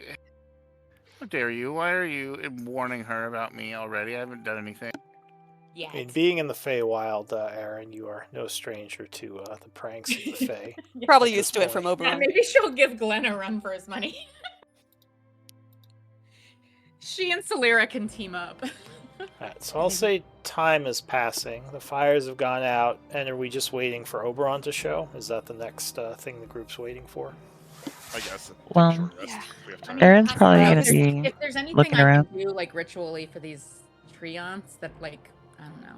Are there any alive treants that start to come back once the grove stops burning? I mean, do we It all, like- seems like they're all dead. But Aaron, what did you say you were doing? You said looking around. Well, yeah, Aaron's probably gonna be looking around for like maybe, I don't know, see if there's any crossbows or bolts or Searching the ammunition dead. that she can grab. Yeah. Alright, so the giants do That's right. have some stuff on them. I'll say you're kind of searching them as you wait. Plus, did we? I know Erin introduced herself, but did we all? I don't think we. I know. I was introduced gonna have ourselves. Uslug introduce herself. I feel Yeah, kind of that's rude. why I had asked her name, like, in character, because, Yeah. like, even though I knew it out of character. Yeah. Sure, you could say you introduce yourselves back. I assume Aaron Yeah, would it want was- that information anyway. Yeah. Uslug would while she was while Aaron was kind of rummaging around would say I probably came off as pretty rude. I was a little angry at the moment. I'm usually much nicer. My name's Uslog. Nice to meet you. And she's like towering over you, just like Don't let her still modesty fool you. terrifying looking. Yeah, don't let her modesty fool you. She's the avatar of the Raven Queen. Nice to meet you too, Uslag. She grips her hand Um, very, very strongly. Yes, he gives a firm handshake and says, "Your rage is your strength." Yes, as my people would believe. Where did you? So Oberon sent you? Yes, Just I out of nowhere. am. I am his generous benefactor here to help you on this adventure. Okay. Also, I have some very disheartening news for your friend Brenthara. Well, yeah. That was he said that he didn't want to bring Brenthara or tell her about the Oh. druid dying. Yeah, That we would have been already his know- response to your Yeah. question about that. He's like, they can tell her. I don't want to deal with that. All right. So Yeah. yeah. The bad news for Brenthar is like one of the treants we just found is her mate. Yes, so. Did you know them well? I wouldn't necessarily say he was a friend, but he wasn't a foe. Just someone that I knew while being here. We only knew them for a short time, but long enough to avenge his death, which I totally plan to do. There is no honor among giants. I want to know how they came here. A lot of questions around that. Mhm. Garen will come say, give his own handshake. Just say Garen. Does not give a last name. I would say I am Estrella, and the squishy one is Slurp. The one that licked you. Yes. So Aaron's gonna look at Garen and be like, does your hand normally do that thing that you did earlier? Oh, no. That's if I guess if I get like particularly agitated or focused, I see. kind of just like does like a clenching fist in the air, like he's inspecting his own hand. Shakes Here, your hand. Oh, sorry, go ahead. Go ahead, go ahead. I noticed that you're rather accomplished in archery. Would you have any interest in a crossbow with some magical oomph? Yes, that would be nice, actually. I believe we have one in the bag that Uslog carries. Slug would. I guess she would have been a little closer Right, anyway, so yeah, she would. Let's wait till Oberon shows up. Anybody can show up and say they're a benefactor of Oberon. She did help us. So- It's a small price to pay for her help, whether or not she's We're not using it. telling the truth. I mean, she shot a couple arrows. Let's not over. Aaron's gonna kind of like look at Glenn and be like, that's to be assumed of a high elf. What did she say? That's to be assumed of a high elf. Oh, okay. Gotcha. All right. By the way, those things I put in chat, the fire ruby and the arcane components, that's what you would have found on the giants. I can drop those in the inventory unless anyone wants to grab something. Well, that would be what she found. I mean, you guys would have seen her like find them. Like you guys can make an argument that they should be split, but Estrella wouldn't care if she sees you looting that stuff. That she wouldn't care. Yeah. So if you want, you can add those to your inventory unless anyone's gonna say anything. Yeah. But if you do take them, just make sure you record them in your own inventory. On your sheet. Okay. So after a little bit, there is a swirl of magic, and a familiar individual will suddenly pop up and say, "Oh dear, fire giants." This is fucked up, man. Yes. How did they even get here? So he'll look at the sleeping one. He'll say, "Oh, this is useful. Thank you for sparing him." He says, "I see you have met my ally Aaron." She's quite the crossbow. Slug would reach in, toss her the crossbow. He just kind of walks past, nodding at Aaron as he comes and looks. It's a light crossbow +1, FYI. We'll have to get you some bolts.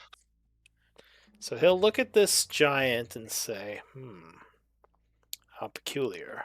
He says, this one seems to have been empowered by Surtur. Yeah, he was bragging about that. Something like this does not show up in the Feywild every day. Perhaps a friend of your groups, maybe? I did not. I don't. Malin. He Says, I don't think Surtur has any beef with my realm. This is actually the first time I've seen one of his people here for, well, hundreds of years, actually. That's what makes me think it must be Malin, because Yeah. he sent them for us. I see. But why? Says, well, at least he left me a giant friend to talk to. And he'll The hesitance on that word. walk over to the tied-up giant who is sleeping, kind of touch it, and it would disappear. We have questions for him, too. Well, I wish you would have told me that before I teleported him away. Says, Damn it! I'm sure that he suffered. If you tell me what questions you have, I'll see what I can find out. Oh, we need to know if Malin sent him. He says, well... Should look to the group. I don't know what else, but that was a big one. He says, I'll put him into a dream and get the information from him. It's much kinder than what we would have done. As I did to all of you. And I won't be as kind. Here, does that make you feel better? Yes. He says, dreams can be, well, they can definitely be unkind if created a certain way. Is there anything you or your people can do for Vareth? He served us well, and then these giants overran his grove. So he's going to walk over to where Vareth is kind of burned on the ground. He says, poor old druid. Well, we just got their soulmates back together. It's not fair, Oberon. It's just not fair. He says, well, I'm sorry if he was a friend of yours. I knew him fairly well, though not personally. We hadn't spoken. Actually, Aaron was my messenger to this grove a few times. I mean, I don't care about him personally. It's just the love, man. I care about the love. He rolls his eyes. He says, it's very Glenn of you to say. But, unfortunately, he likely does not want to be woken at this point. I'm assuming he's already been moved to his final rest. I assume he'd want to come back for Brenthara. He just got reunited. Kind of gives you a bit of a funny look. He says, "You know the nature of the Raven Queen better than most, Uslag.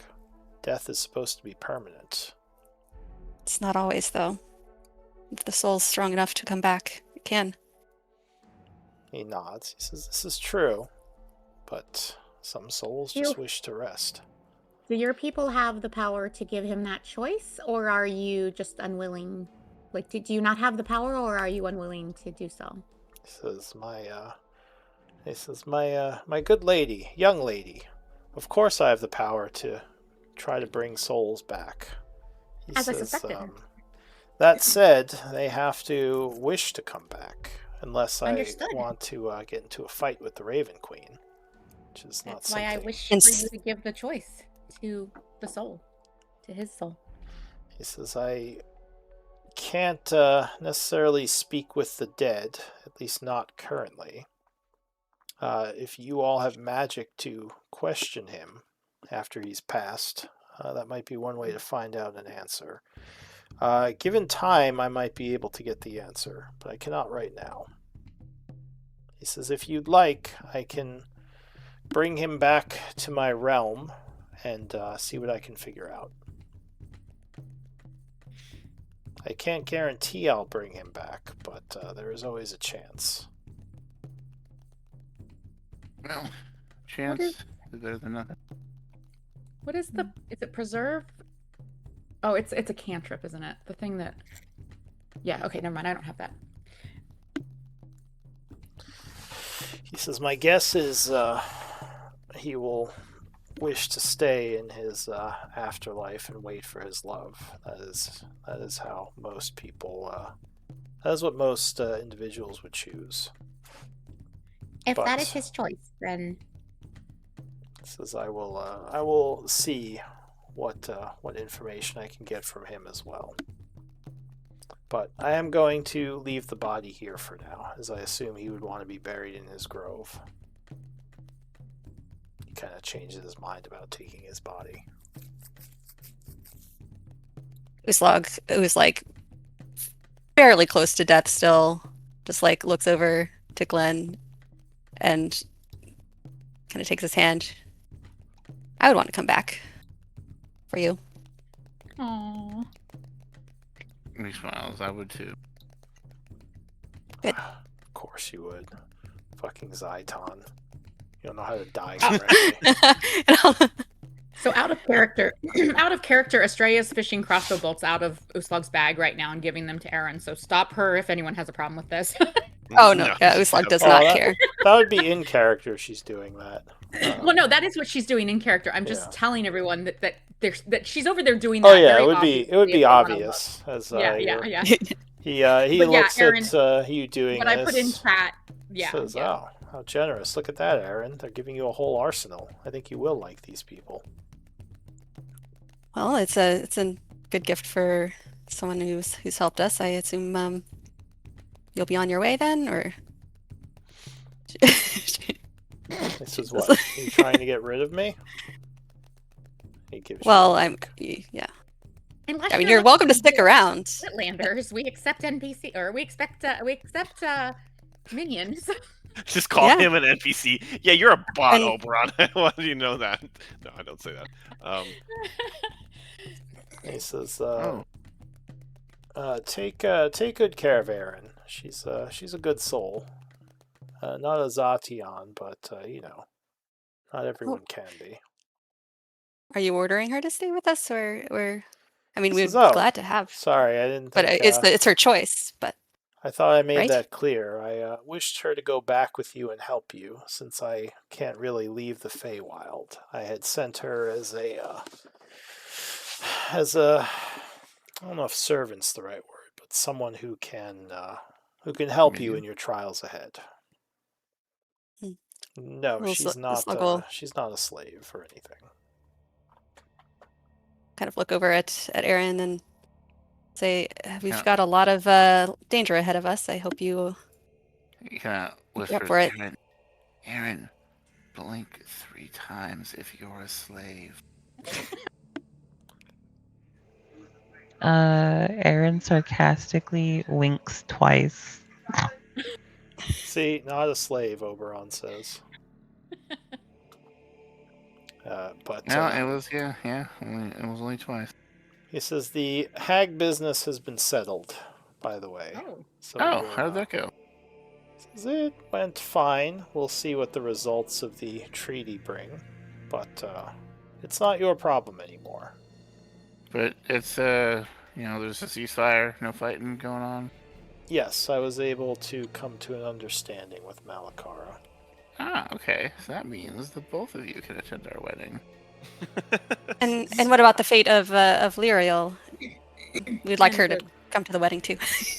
Says that's still being discussed, but I'm certain that Lyriel will be fine. Thornhelm as well. Plus, I have a contest with Lyriel, so she better be. She has to be okay. We'll see what we can do. Perhaps at the wedding, you all can have your contest. Oh, that'd be epic. Oh yeah. Best wedding ever. But I must go talk with my new friend, and I will find out if he is a servant of Malin. You said, is that who you mentioned? Yeah. So you already checked my mind. You know to stop. Yeah. Malin, Malik, he winks. Relic, any of them. Says, of course. Good luck to all of you, and of course, good luck to you as well, Aaron. You can consider our little debt paid.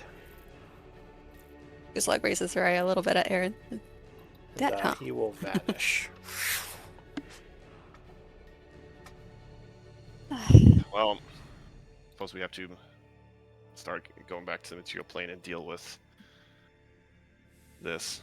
But I look at Glenn and say, I guess we wanted to make one stop at Malakara's at the hag's place. Yeah. Do we have to? Uslug will We got a free groan. Yeah. Wait. Oh, we didn't know anything about the void that Garen. Never mind. Didn't Garen say? What didn't Oberon say something about Garen having like a little bit of void attached to him? That's right. Yeah. Oh yeah, that's right. Yeah, I didn't pay attention to that. Yes. You did mention something about that. And you do still have to tell the druid lady about her, her love being killed. I guess you don't have to tell her. I can't get us back to Thornreach tonight. Oh, unfortunately. I mean, I have charges on the cubic gate, but not any spells that can get us around this realm. I'd rather rest in a nice place and then travel tomorrow. Should we do the mansion? Yeah. Yes. Do it here. Well, we're next door to the hag, so could get there easily in the morning. Yeah. Do you all want to rest here? Unless you wish to. Do you have a way to return us to Thornreach, or? I do, but then I wouldn't. Then we'd be sleeping in Thornreach. Yeah. I mean, I could get us back to Gaian tonight, but if we wish to speak to Brenthara, that won't help us. Well, it's gonna take. Let's just. I say we sleep soundly in a nice, comfy place today. It is welcome. We've earned it. Hey Lou, what is I know the bubbles like at the bottom are flying. What are the bubbles at the top that are on Estrella? It's very sparkly. Torchlight. Oh, that's the torchlight. Okay. Because Estrella's extra sparkly. I know you've been adding new macros, and I'm just trying to learn them all. So. Yeah, this way it doesn't take up a token marker space. I just have sense. little like smoke coming off of people with light. Okay.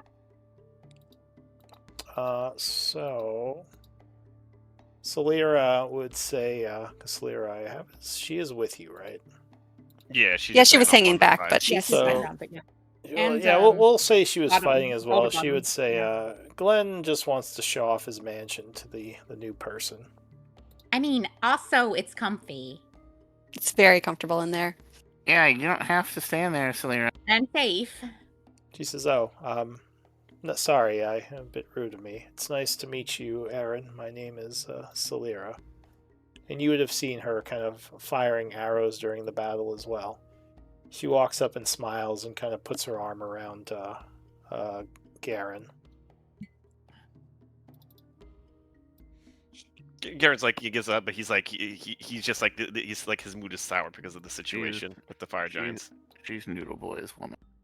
So Celira would kind of notice what did Glenn this. say? He said she's Noodle Boy's woman. She gives you a bit of an angry stare, and she says, "I'm nobody's woman, but yes, I do have feelings for Garen." Garen, you better lock that down. Oh, Garen, like, just like, wait, what? Oh, he turns right and he's like, wait. She says, "Very brave, she's Glenn. Very brave." All right, so what are you all doing? Seems like we were crashing. Wait, what time of day is it? It's early, isn't it? It is still, I think, pretty early. It's probably about the morning. Oh no, it says it's 5:50 p.m. Okay, so that was later in the day then. So yeah. Oh yeah, we were doing stuff. It's probably about 7 at this point, because it would have been. Things got a little timey-wimey when we were, having lunch with Oberon. So that's true. Then yeah, I would say resting in the mansion makes sense. If we want to visit the hag tomorrow, then we're here nearby, and then I can get us back to Thornreach if we need to go talk with Brenthara, and then we can go from there. Yeah, we could just not tell her. Oh, just leave. Yeah, it will be sad to say, but I think it's better to know. Agreed. And he kind of reaches his hand out and kind of grabs hold of something, but there's nothing there. But there is. Suddenly there's a zipper, and he pulls the zipper down, and it opens rolls up. her eyes. Hey, you shut up. It opens up a rift in space-time portal, And he bows and motions in. All right, everybody in, except people who are ungrateful. She kind of does a mock clap. She's like, "Oh, bravo, bravo." Estrella leans over to Aaron and is like, "Be glad he didn't make you sing a riddle while standing on one foot, putting your finger to your nose in order to see that." Oh, was that a prank too? She crosses her arms now, looking very annoyed at Glenn. Really? He just cackled. That was for a teleport too, I think. She slides her hand to her quiver of arrows, drawing an arrow, and gives you a very angry look. Hey, I can kick you out of I can kick anyone I want out of my mansion anytime. She says, "Walk carefully, Glenn Whisperwind. Walk carefully." I always do. He smiles. All right. So yeah, you would see this zipper seemingly open up some kind of portal that leads into another lush-looking wooded area. With several outcropping houses. And I'll let Glenn describe his area to you. Yes, it's basically an elven wonderland. It's a lush kind of like night elfish World of Warcraft type of forest area and grove that has several smaller buildings around, with like a large building in the middle that kind of houses as like the main place to stay and eatery. But there's little like outhouses for training areas, for like spas, for hot springs, for like laboratories, basically like just a lot of pretty much most amenities anyone would want to spend their time in. There's most likely a little building for it, or could be accompanied by the main building. This is his magnificent mansion, his perfect paradise, which has become permanent. And you'll notice there are just dudes there working the fields. There's a small population that have taken up permanent residence in a magic mansion. All right, there is wild game too. Is Aaron stepping in? Yeah, Aaron's gonna go ahead and step in. All right. Yeah, there are buildings that look newly built. Yeah, there's farmers farming the land, and there are wild animals that can be hunted as well. All right, so you step through, entering this place, and I assume go to the kind of the town center. As he said, there are several buildings here. You would see other people here as well. And are we just passing time here till tomorrow? Is that the idea? Yeah, there's not enough time for a downtime project, right? No, it's pretty late at this point. Yeah, that makes sense. What if I get the villagers to help me? Because I do have, I am trying to build a storage house. Can I add some more time to it if I get the villagers to help me?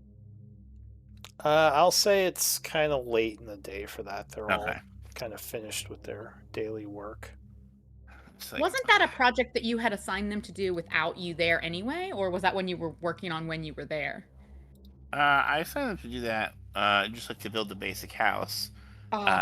Anyway, so it's in progress. Yeah, even without. Okay. Yeah, they're working on it while he's gone. Okay. So as the time is passing into the evening, is anyone doing anything, speaking with anyone, any RP? Is Aaron speaking to any of them, or any of them talking with her? Getting a spa treatment. Well, tell me, young lady. A spa. Yeah. Oh yeah, there is a spa. If you need if you want a spa treatment. Interested in some hot springs? Erin's gonna go ahead and nod and say yes, and she's like, I am 124 years old, so I do have to maintain, the youthfulness. You look great for your age, but elves usually do. Estrella looks like maybe like a 70-year. Estrella looks like a 70-ish-year-old human. All right, so you have a bit of a hot spring soaking, which is extremely relaxing. I don't know if Erin has been to a hot spring in quite some time. It's been a while. She's been very busy, doing favors for Oberon, I guess. Yeah. So is this a bit of a vacation, this assignment, or is this a chore for you, like kind of being assigned to us for a bit?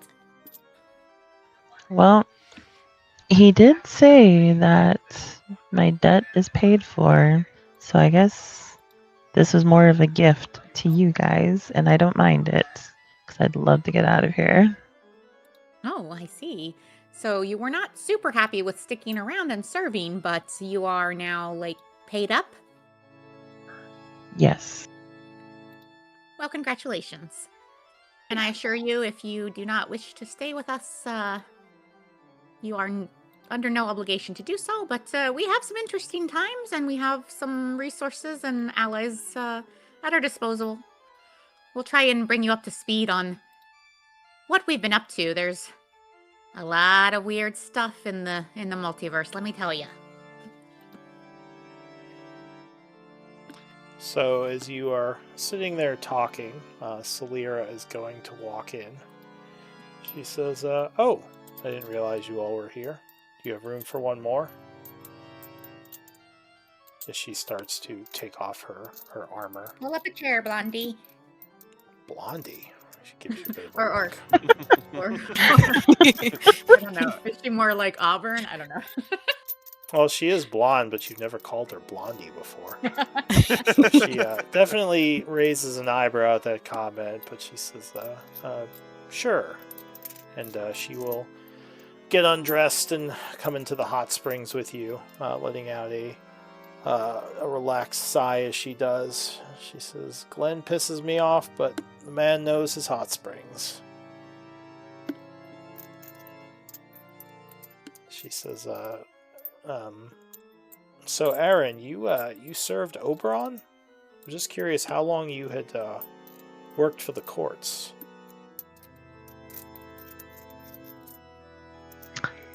Well, she starts counting. She says, I think I've been here for 20 years now. She says, I had been working for the various keeps in the southern areas of the outskirts of the Feywild. So I guess it makes sense I, never saw you. I've never been to the courts. What are they like?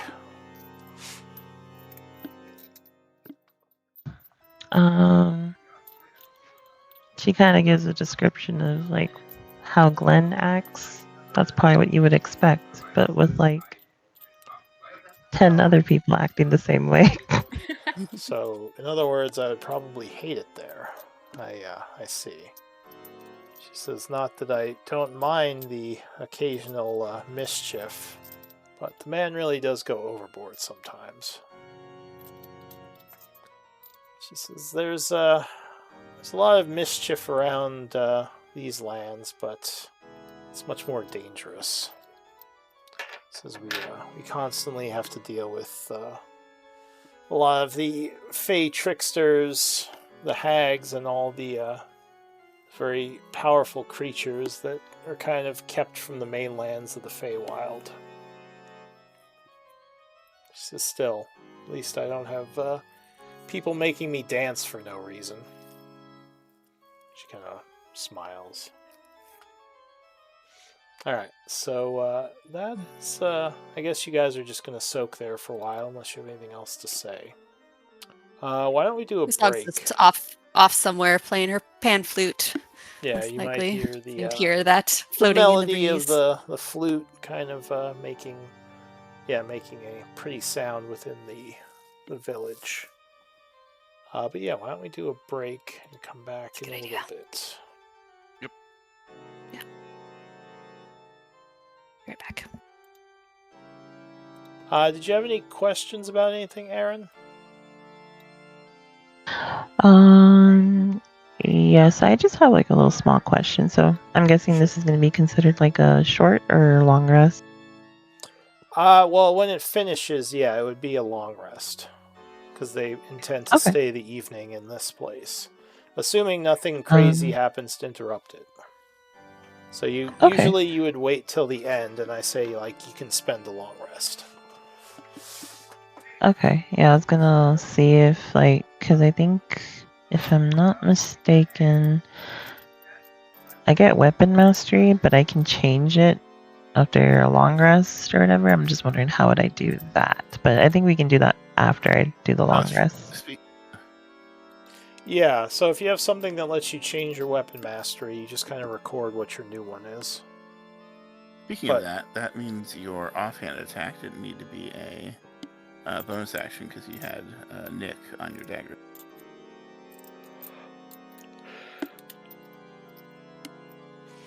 Yeah, if you if she had weapon mastery for that, I'm not sure what her weapon mastery was. I have a scimitar and hand crossbow. Yeah, so I think it okay. would depend on what weapon she currently has for her mastery. But yeah, if that's something you can just do, then you can just change that when a long rest happens. You don't have to ask me. You just record somewhere on the sheet what your weapon mastery is for this day. But I will be back. Yeah, it's unlikely anything's going to happen, but you never know. So don't do the long rest until the time actually passes, just in case there's like a random encounter or something. Okay. Yes, we do get random encounters even in this pocket dimension. Well, not yeah. I mean, this usually it's like a lich usually, or I don't think you've ever had anything invade the pocket dimension, but stuff might well, happen besides outside like that you want Aranye to deal and with. yeah. Anyway, I'll be back. Nothing hostile. No, we've had some friendly encounters in here. But, yeah. Okay. Yeah. Interesting times. Glad to have you. Yeah. Fun so far? I am having fun. Were you in this server before, or is this your first time? This is my first time joining. Oh, cool. Welcome. Yeah, I had posted in an LFG server, and Raven basically said he had a game that I could join, and I was like, oh, okay. Yeah, nice. It's been hard to get because we're such a high level campaign. A lot of people don't want to jump into something like that. So good for you. I'm glad. Glad for us. Yeah, there's a lot going on, but it's all good stuff.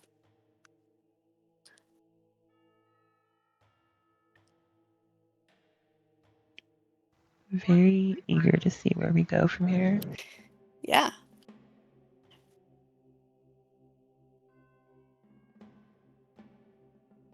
Yeah, we're going to be getting into some pretty big fire giant stuff soon. So that's a specialty of ours. Thought we were done with fire giants. I know, but Malin. True. No, I guess that's true. We did always kind of expect to possibly face them again, but not like them popping up in the Feywild and killing treants. I know, I'm like, that's what I wanted to ask the giant before Oberon spirited him away. But I'm sure about why the Giants are there? Oh, I have no clue. Oh yeah, No, you would how have they no got idea, there and would what you? I have no clue. That's absolutely stunning to me. Why? How Well, could and this happen?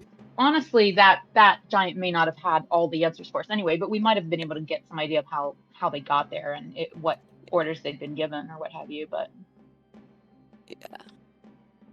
Who knows? Micah, do you know that Malin was Dan's previous character, right?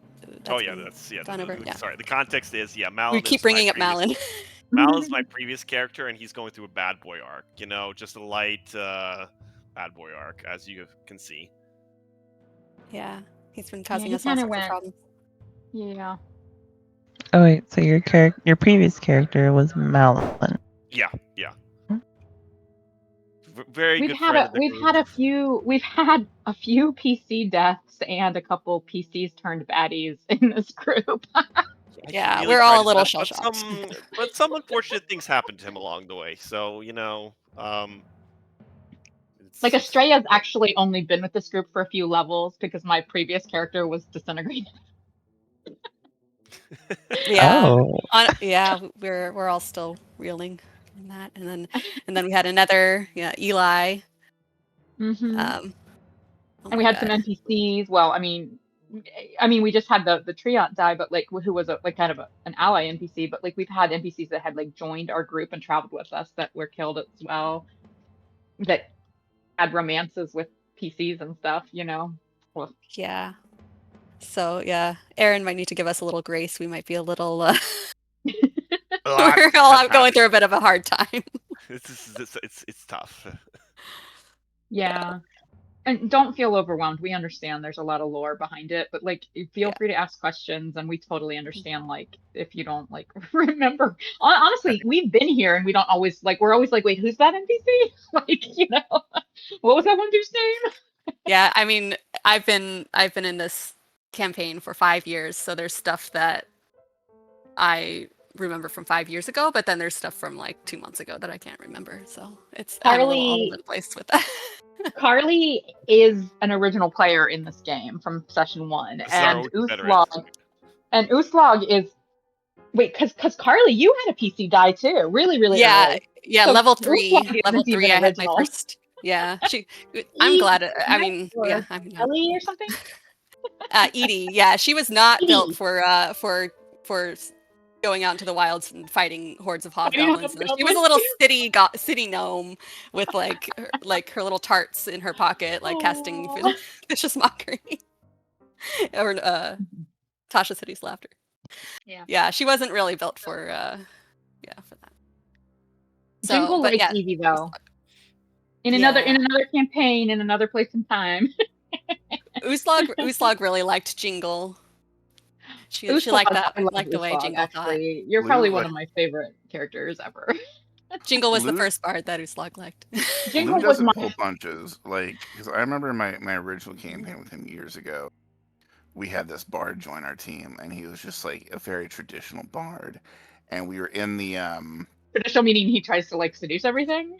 Well, no, like he's like trying to fight with a rapier and like being melee and stuff. Sometimes he's the traditional like idea of a bard, like the caricature, and so like we're in the hobgoblin cave, around level 5, and he's and like he joins us in like our very first battle.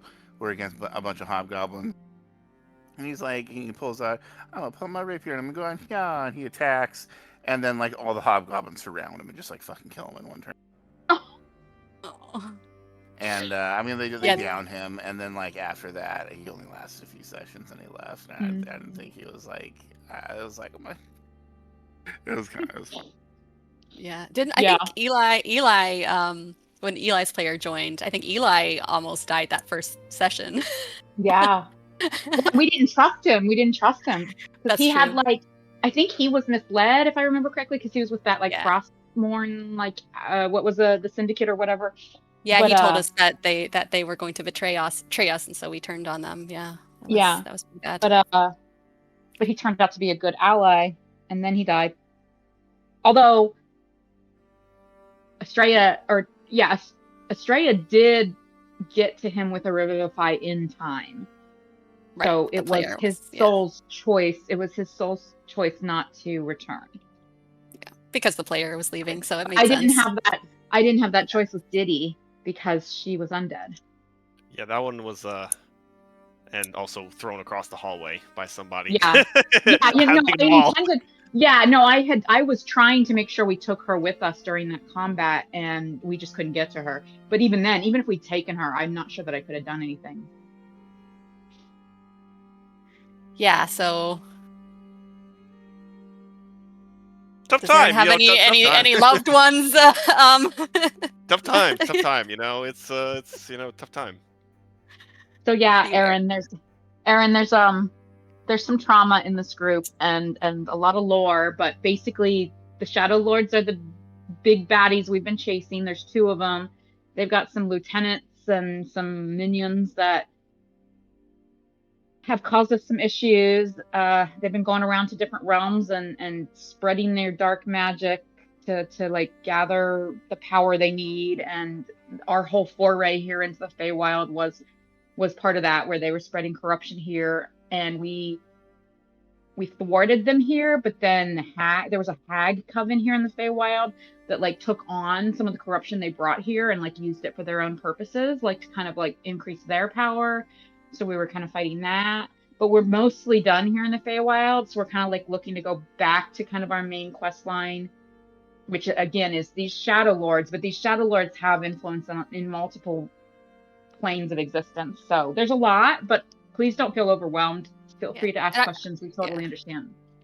Yeah, we could definitely have everyone talking about that in the hot tub and catching up. I'm sure Oberon probably might have. I mean, he can withhold a lot, but maybe he told Aaron something about the Shadowlords. Yeah. I'm sure she saw some of the results.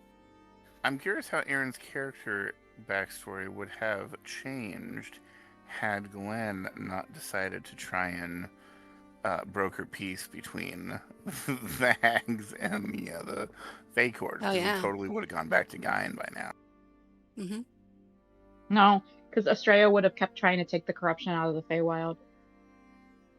Oh yeah, we were going to do some cleanup here. I wouldn't have just walked away while the hags were like upsetting the balance. And Glenn would have wanted to stay for Lyriel. Yeah. But Glenn still probably would have wanted to see what happened to Lyriel, so yeah, he wouldn't have put up too much of a fight. That's true. You challenged her. You're invested in that challenge happening, right? I need to outperform an Archfey. Is Lyriel an Archfey? I know she's pretty on the Summer Court. Yeah. Are they all Archfey? I don't know. I mean, I feel like she's as good as I can get, aside from like challenging Titania or Oberon themselves to a fiddle contest. Maybe Lyriel is your warm up.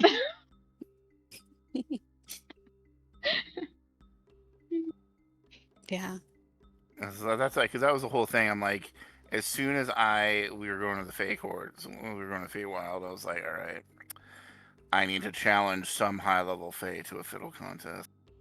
Aaron, Lyriel is I don't know if she's an Archfey, but she's a high lieutenant in the Summer Court who is a bard and her very music-based magic. And Glenn has basically challenged her to a music competition. And like when he challenged her, we were like in the middle of other stuff, so it was kind of like rain checked. But yeah, and then Lyriel got corrupted by the dark stuff that the hags had taken over, the corruption that the Shadowlords brought here, and then the hags took control of. So we were like trying to like restore her so that Glenn could have his little battle. Yeah, it's going to be pretty epic. All right, I have returned, and I will say that the night has passed without issue. So go ahead and spend your long rest. Yep. Yeah, we kind of spent a little time probably in character, just kind of catching Aaron up on some of the basics of what we were doing. Yeah, that's what we were doing. And I feel like it's always fair to say that in character, because we're spending time with the new characters kind of constantly, that like there's probably a lot of little details and stuff that we've shared that sometimes out of character, even if you as a player like don't know yet or don't remember or what have you. Like I think there's basics about our quest or about our bases or our players or our characters or what have you that like we've probably shared with you, you know, during these conversations. Yeah. I just think that's fair to say a little bit. All right, so long rest. I am going to roll for more cubic gate charges. Yeah, in the How morning. would Sorry, go ahead. No, yeah. You go ahead. Uslug would give heroic inspiration to Glenn in the morning. Thank you. Go ahead. I am feeling unseelie. No, that's not the right. I keep thinking on my other character. So I am feeling woe instead of wheel Whoa. for the day. Whoa. Whoa. Watch And out then, there. yeah. And then Whoa. and then I need to do cubic gate charges is 1d3, which I have 2 charges from the last long rest because we didn't use it today. So okay, I'm now back to full on the cubic gate charges. And then No happy day Sans. long rest. And it's 21 temp HP, Glenn? Yeah, 21. Why don't you sit on it, Estrella? Whoa. Yes, 21. So what is your inspiring what's the ability called? It's inspiring leader. I know, but the actual like bolstering performance or something, there's something like in that fee is like that you do every day to like give us those hit points. Let's check my features and traits. You have to give us a performance. I mean, you don't have to describe it every single day, but are you playing us music every morning at breakfast or like what? Inspiring leader, yeah. Actually, it's a speech. It's a bolstering performance. When you finish a short long rest, you give an inspiring performance, a speech, song, or dance. Okay, when you do so, choose up to 6 allies. I definitely think you should dance. Okay. I'll do a performance. I will perform Raven's Blade for our new friend, so she can hear Uslog's song, which I'm not singing yet. That was a one-time thing. And maybe as part of Uslog's heroic inspiration for Glenn, it would be just like a little pan flute solo somewhere along. So my sheet says I have heroic inspiration. I think it's because you gave it to me a few nights ago, and I've never used it, so I need to remember I have that. Yeah, I was thinking. I don't know who. I knew that Glenn had used his, but I wasn't sure if I knew Estrella had hers. That's exactly why I marked it on my sheet, because otherwise I would not have remembered. Yeah, because there was one long rest where I didn't gain an extra one because I had used mine. So right. Well, and I know we're at a deficit. There was a little while there where we passed several downtime days in a row, so you gave it to like a bunch of us, and I think that's why I still have it. Yeah. I just need to remember I have it. Yeah, mark that. It's very useful. All right, so after maybe some breakfast and chatting in the morning, Glenn giving a rousing speech, I assume you're heading back out. Are we heading back to Thornreach? What's the plan, guys? Do you want to talk to the hag first? Probably hag. Oh, yeah. Let us. Shall we walk? I know it's a little bit of a trek, but it does save us some magic. Or I can do cloud form, but we'd have to. It would take us a few hours to get back to Thornreach, but we could do it using the cloud. Yeah, I'd like to see more of the Feywild now that it's not all corrupted. Cloud form then? Well, we're going to hag first, then Thornreach. Right. But the cloud form lets us travel to one place into another place, whereas if I use my magic to do we can do cloud portal, form. it's only one trip. Okay, yeah, sure, we can do that. Sure. Okay. Gather round, Aaron. This will feel a little weird, but basically, I'm gonna give you the ability to be a cloud, and you just have to You have to land somewhere and concentrate for a minute if you want to become yourself again. Okay, got it? We all have to hold hands And become a storm cloud. He looks over at Australia. We all have to hold hands, right? Stop it, Glenn. Yeah. Alright. I thought old people were supposed to be fine. Alright, so you begin chanting as everyone feels themselves And I'll become put much, that in extended effect. yeah, much less solid, and before you know it, you're all a bunch of clouds. And it is 10 creatures, so that includes our NPCs, which is just Celera and Celera, Boulder yeah. Bottom. Boulder Bottom is Boulder Bottom's back in with us. Thornreach. Oh, okay. Because alright. remember, Well, you we'll pick left him him up when we're behind there. because So he we was do at the have we market. do have to stop by there. Oh yeah, he was shopping. We left really fast and he was shopping. Yeah, when Brenthara came. Yeah. He still has my other sending stone. I never took that back from him, so we still go check Okay, in so we with can him contact maybe in the him if we morning. need to. Yeah. Gotcha. Yeah. Sure. be So like- he would just tell you, "Where'd you guys go?" And I'm still here. Come meet me. Wish we had time to grab you. Fire giants attack the grove. All right, and Aaron tell Brenthara later. shoots someone for a crit. crit. Oh God! Wow, just doing a little practice, Right in little the morning face. practice. There. Wow. Not what I meant to do. I'm trying to find out how do I add my weapon masteries. No worries. I'm not sure how you.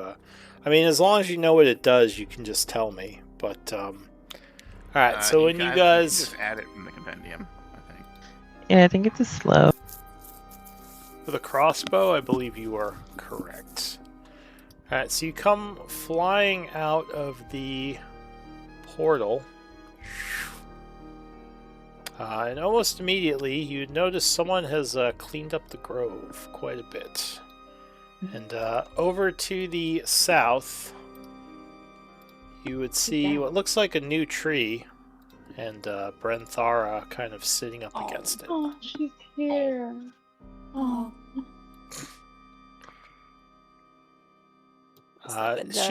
She sees. Well, I'll say she just would see the clouds. So. I thought we put out the fires. There's a bunch of fires still on the south. Anyway, go ahead. Oh, no, those are out. I'll say she doesn't notice you. It looks like she is kind of sleeping.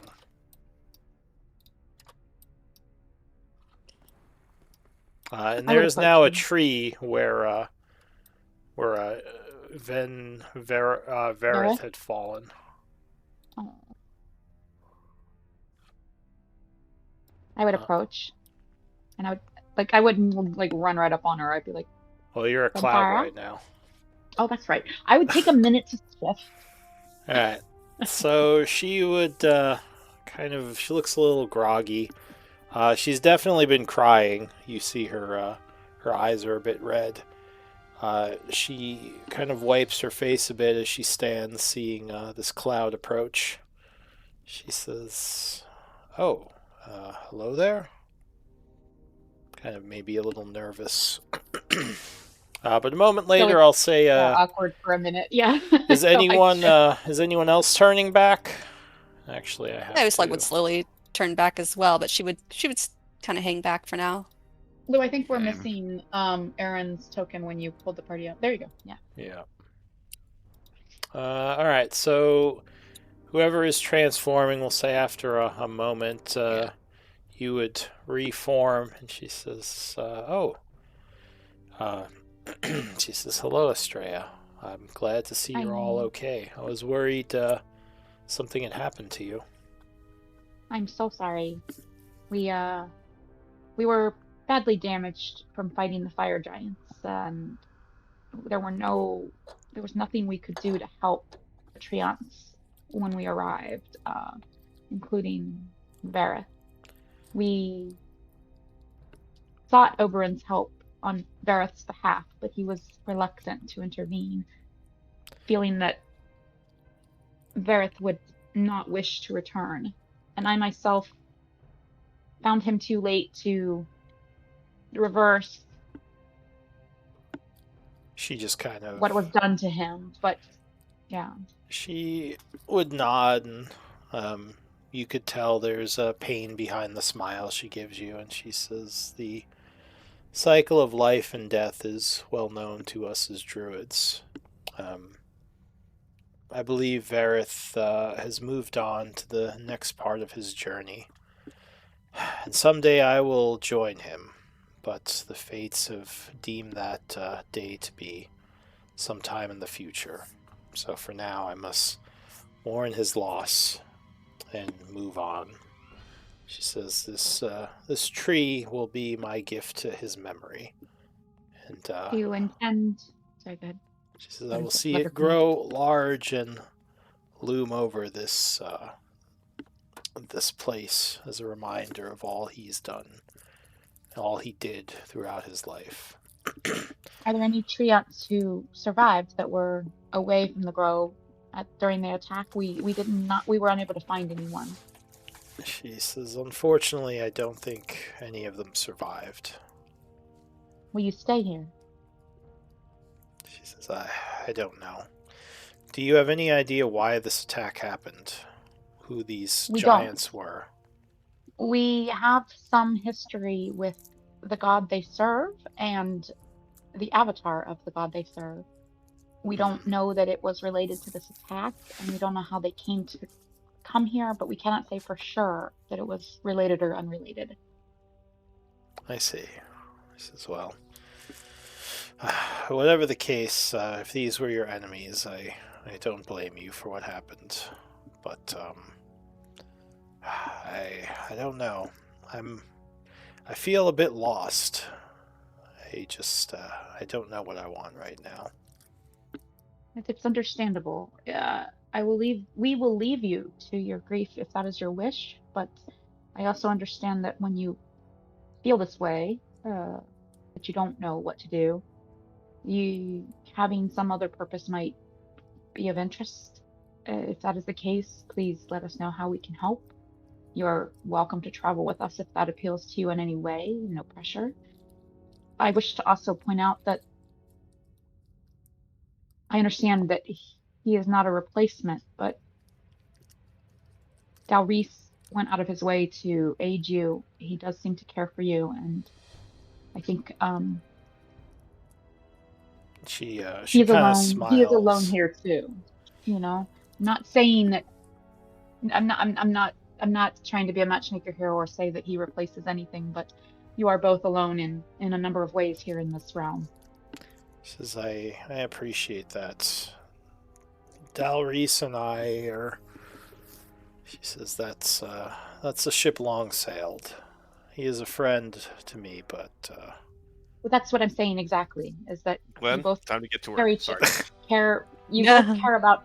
You both are protective of one another, even if it is a love of friendship and nothing more. That you have history, and he went out of his way to aid us for your sake, and I don't think he would have allied with us if it was not for your need when you were corrupted. Is anyone else saying anything, or are you all just sitting back for this? Well, yeah, for now. I mean, what? Yeah. She would nod and say, "That's very kind of you. I believe for now I will stay here, think about things. But before you leave, if you wish to come back and speak with me, I might want to join you."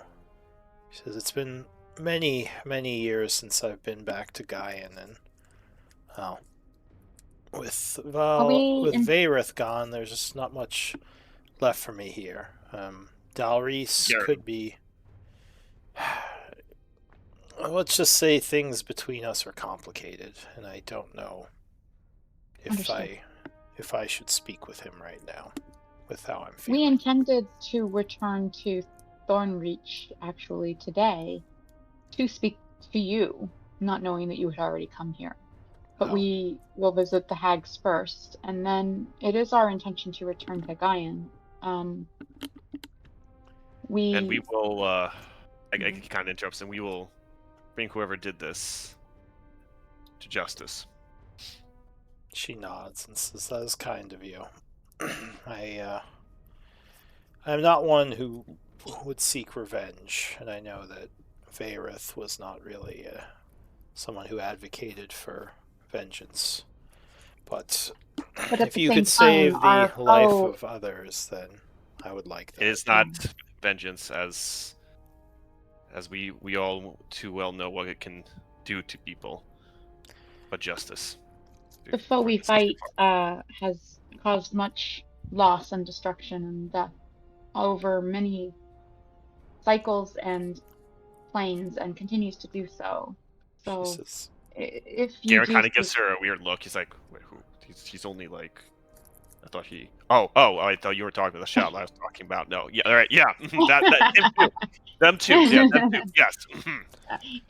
I'm not This as saying well. that our primary objective is the direct cause of this attack, although it may be related. I cannot say. But if you do seek some purpose or something to do to distract your mind for a time and wish to join us, we would welcome you.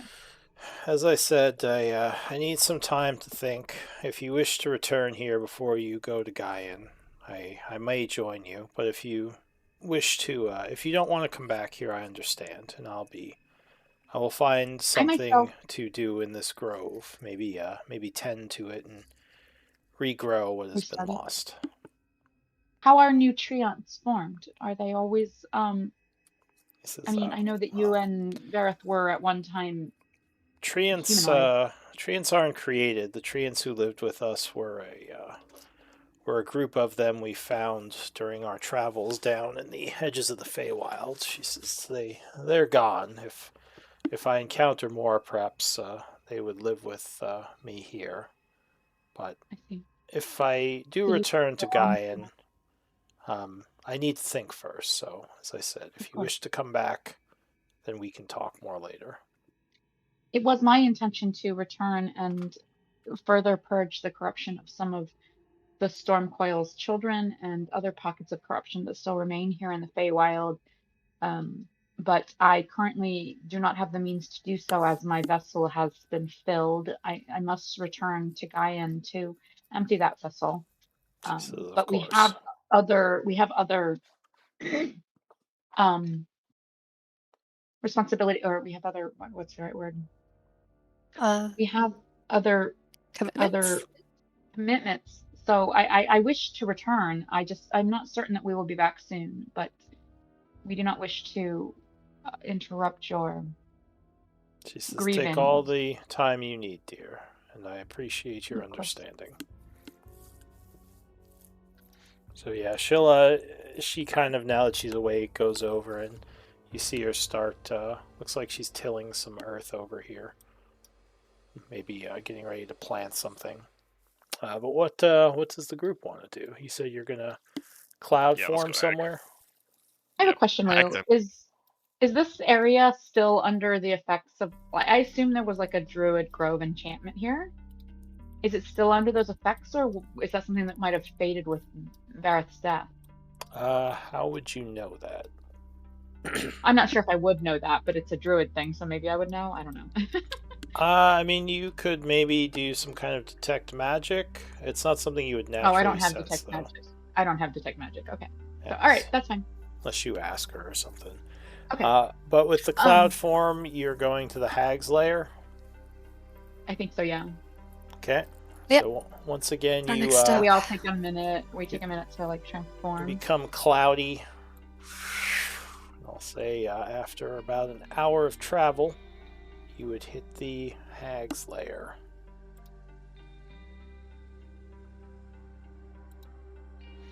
An hour, wow. I feel like we got to Thornreach from here in like 4 hours. That's a long. In one of the other days, but yeah, I understand. Yeah, I feel like it was more like 8 to Thornreach, but yeah, still. Yeah, I mean, well, if you're traveling by foot, it's a lot longer, but in the... Well, no, I'm talking about the cloud form. So each square is about a day's travel. If you're in cloud form, it's about an hour's travel. Okay. I just we got if the grove to the hags thing is an hour, we've gotten from here to the Thornreach before, and the spell only lasts 8 hours, so that's what threw me off. So yeah. Alright. So we go to the hag's lair. Back to Malakara. Yes. Alright, so you fly in. Or are you going to land outside and kind of I think we would land outside and walk in. Okay. In the south, like we've done like the first couple times, yeah. Yeah. So you enter the area, which is not laden with the darkness anymore. Oh, really? Okay. Strangely enough. There's definitely a bit of an uncomfortable feeling as you enter this place, Aaron. You felt places like this before in your servant or in your serving of Oberon. Definitely someplace laden with dark magic. Just before we enter her lair, I would like to use Emboldening Bond on everyone in the party, including... Where is it? Yeah, everyone in the party. No NPCs, because I can only do 5. So everyone in the party has Emboldening Bond. Alright. So, you don't see anyone outside as you walk north. The fire is burning, but yeah, you don't see any people around. Any hags either. Huh. I would She already leave? approach slowly, but I would circle the fire, because that's where I saw Ted before. Can I investigate just to see if I see anything suspicious? Sure. So as you approach the fire, you would see a creature, a very large woman, an older woman, kind of appear floating there. She says, so you've returned. I didn't think you'd show your face here again after what conspired before. What do you mean? We negotiated your treaty, did we not? She says, I spoke with Oberon. Was that your doing? Yeah. Oh, that was the agreement, yeah? Interesting. He didn't mention that you had sent him to speak with me. I figured you had spoken with him and... We didn't send him. One does not just send Oberon, but... Says this is Yeah, true. this is true. So things things have been worked out between me and him. What is your purpose of returning here? I didn't feel like there was any more to be said between us. Well, I believe there was an agreement that if we negotiated your treaty with the courts, that you would release Ted. She kind of disappears and a woman comes walking out of the fire. She says, your child has been released, though he was never a captive here. He says, I did not imprison him. He chose to stay. He wanted to help Glenn, is how he put it. I think he felt bad for some reason. Yeah, there was a misunderstanding. He says, well, he's gone, he's moved on for now. I told him that he had done enough to help Glenn, as I was sensing he might move on his own soon. You are content She that Glenn says, has fulfilled his side of the deal. She says, oh, you have Aaron with you. Hello, Aaron. Oh. Hello. She says, what does Oberon have you doing these days? My debt is paid, so I'm no longer with Oberon anymore. I see. How interesting. She says, is there anything that you wish? Perhaps something I could help you achieve? She smiles. No. Just shaking her head. No, Like, no. they never stop. They never stop, these hags. So Malakara kind of gives Uslag an annoyed look and says, very well. Says, but if you ever need anything, beauty, fame, love, I am more than happy to provide. For a price, of course. Is Erin still with us? Yes, she's yeah. there. Well, I guess I meant like. All right. Yeah, Erin's just gonna like hear all of that, and she's just gonna say, "I don't need any of that, thank All right, you." well, She says, a shame, but understandable. You are quite lovely without my help. She gives you a smile, which might make you feel a little uneasy. But she says, yes, your child, Ted, as you called him, is no longer here. Void child. I don't know where he's gone. Who can control the void, just as no one can control Oberon? Well, so far, I'm just saying, if there's a good chance we might hold our wedding here, and if I do, like I said, I'm holding it to you and Oberon. That we both said you would come. She says, oh, I would happily attend your wedding, Glenn. And she smiles. All right. That's gonna be a star-studded wedding. Surprised you didn't invite And me. you're planning to have it on the Feywild? I didn't know we were on such good terms. I mean, he did invite her the last time we talked to her.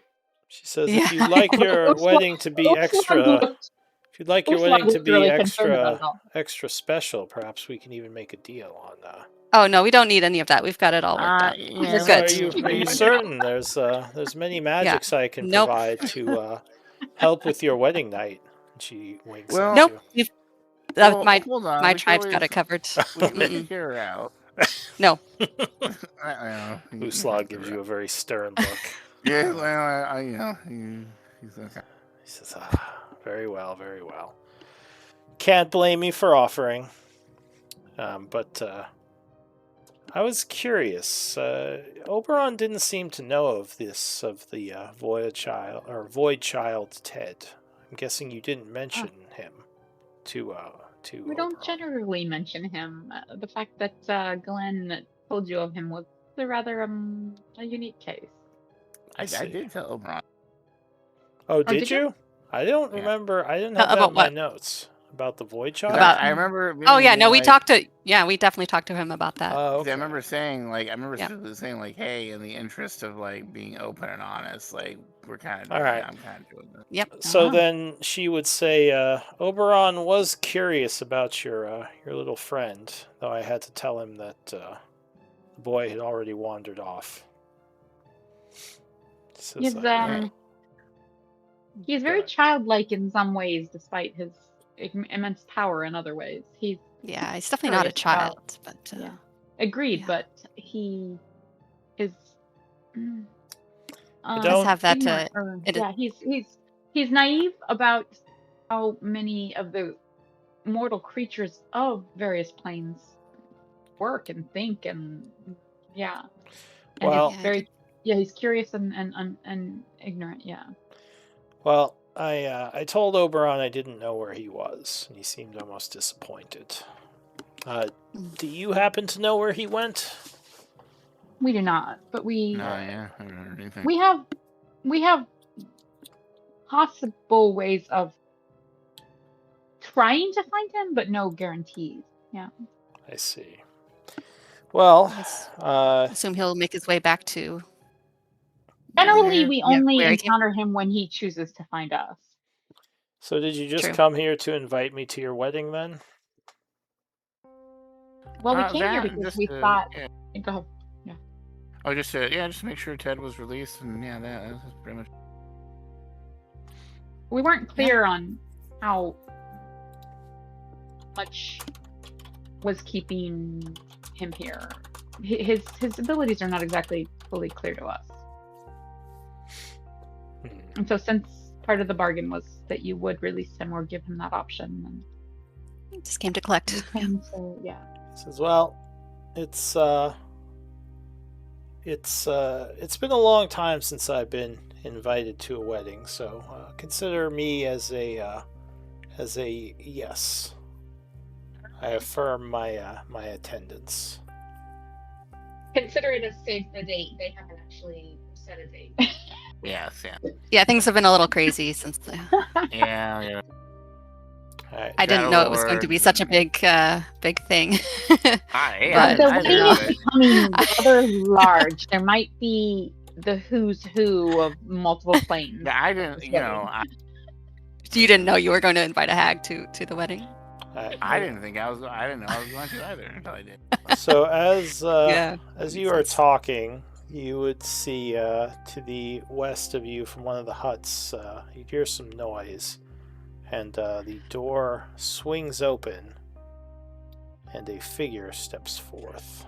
Now, I am a little offended. You would invite our dear friend Malakar before you invite me? And we'll have to end there. Oh, you made fun of it. So let's do an MVP vote. I'm so sorry, Aaron, meet Malin. Yeah, this is the former PC who went villain. So I also play him. Go ahead and has give me caused the death of some of our allies. Yeah. Oh boy. Even though he blames us for those deaths. So he's saying, "Oh God, what?" It's in all of our business. Gosh. And have we not been talking to Iara? But I guess we have Iara back now. Not Iara. I'm sorry, not Iara. I know Iara is like our traitor. Shaith, the one that the hag had for a while. That we, yeah. She's back in the mansion, probably just chilling. Well, she's got a whole she's part of a secret society, the Shadowsteel. So once we're back on Gaia, she could be useful. MVP votes. You know, I said I would be willing to invite Malin after what he pulled with the fire giant. So I don't know. Like I said, we don't know for sure that he was behind that, but at the same time, he served Surtur, and clearly Surtur was behind that. So I don't know. Yeah, he might not have. Well, we'll find out next session. We're going to have quite a confrontation here. Yeah, what are these from level fucking cliffhangers you're ending us on? Damn.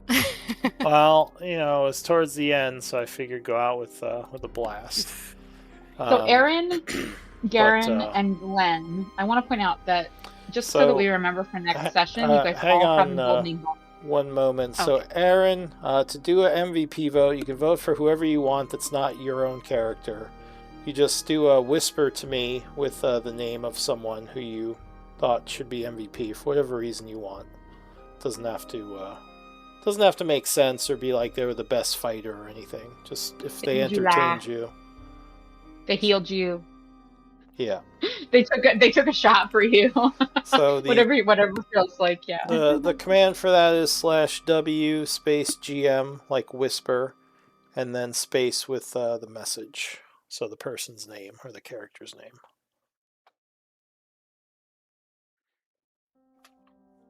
So it would look like. And this is for the MVP vote? Yeah. So it would look like this without the asterisks.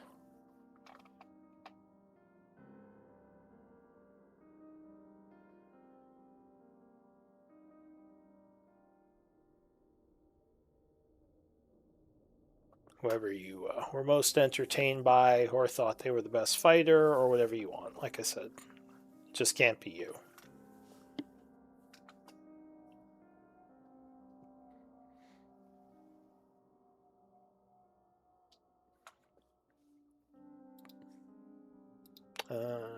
All right. So it looks like Aaron, with 3 votes, you would be MVP.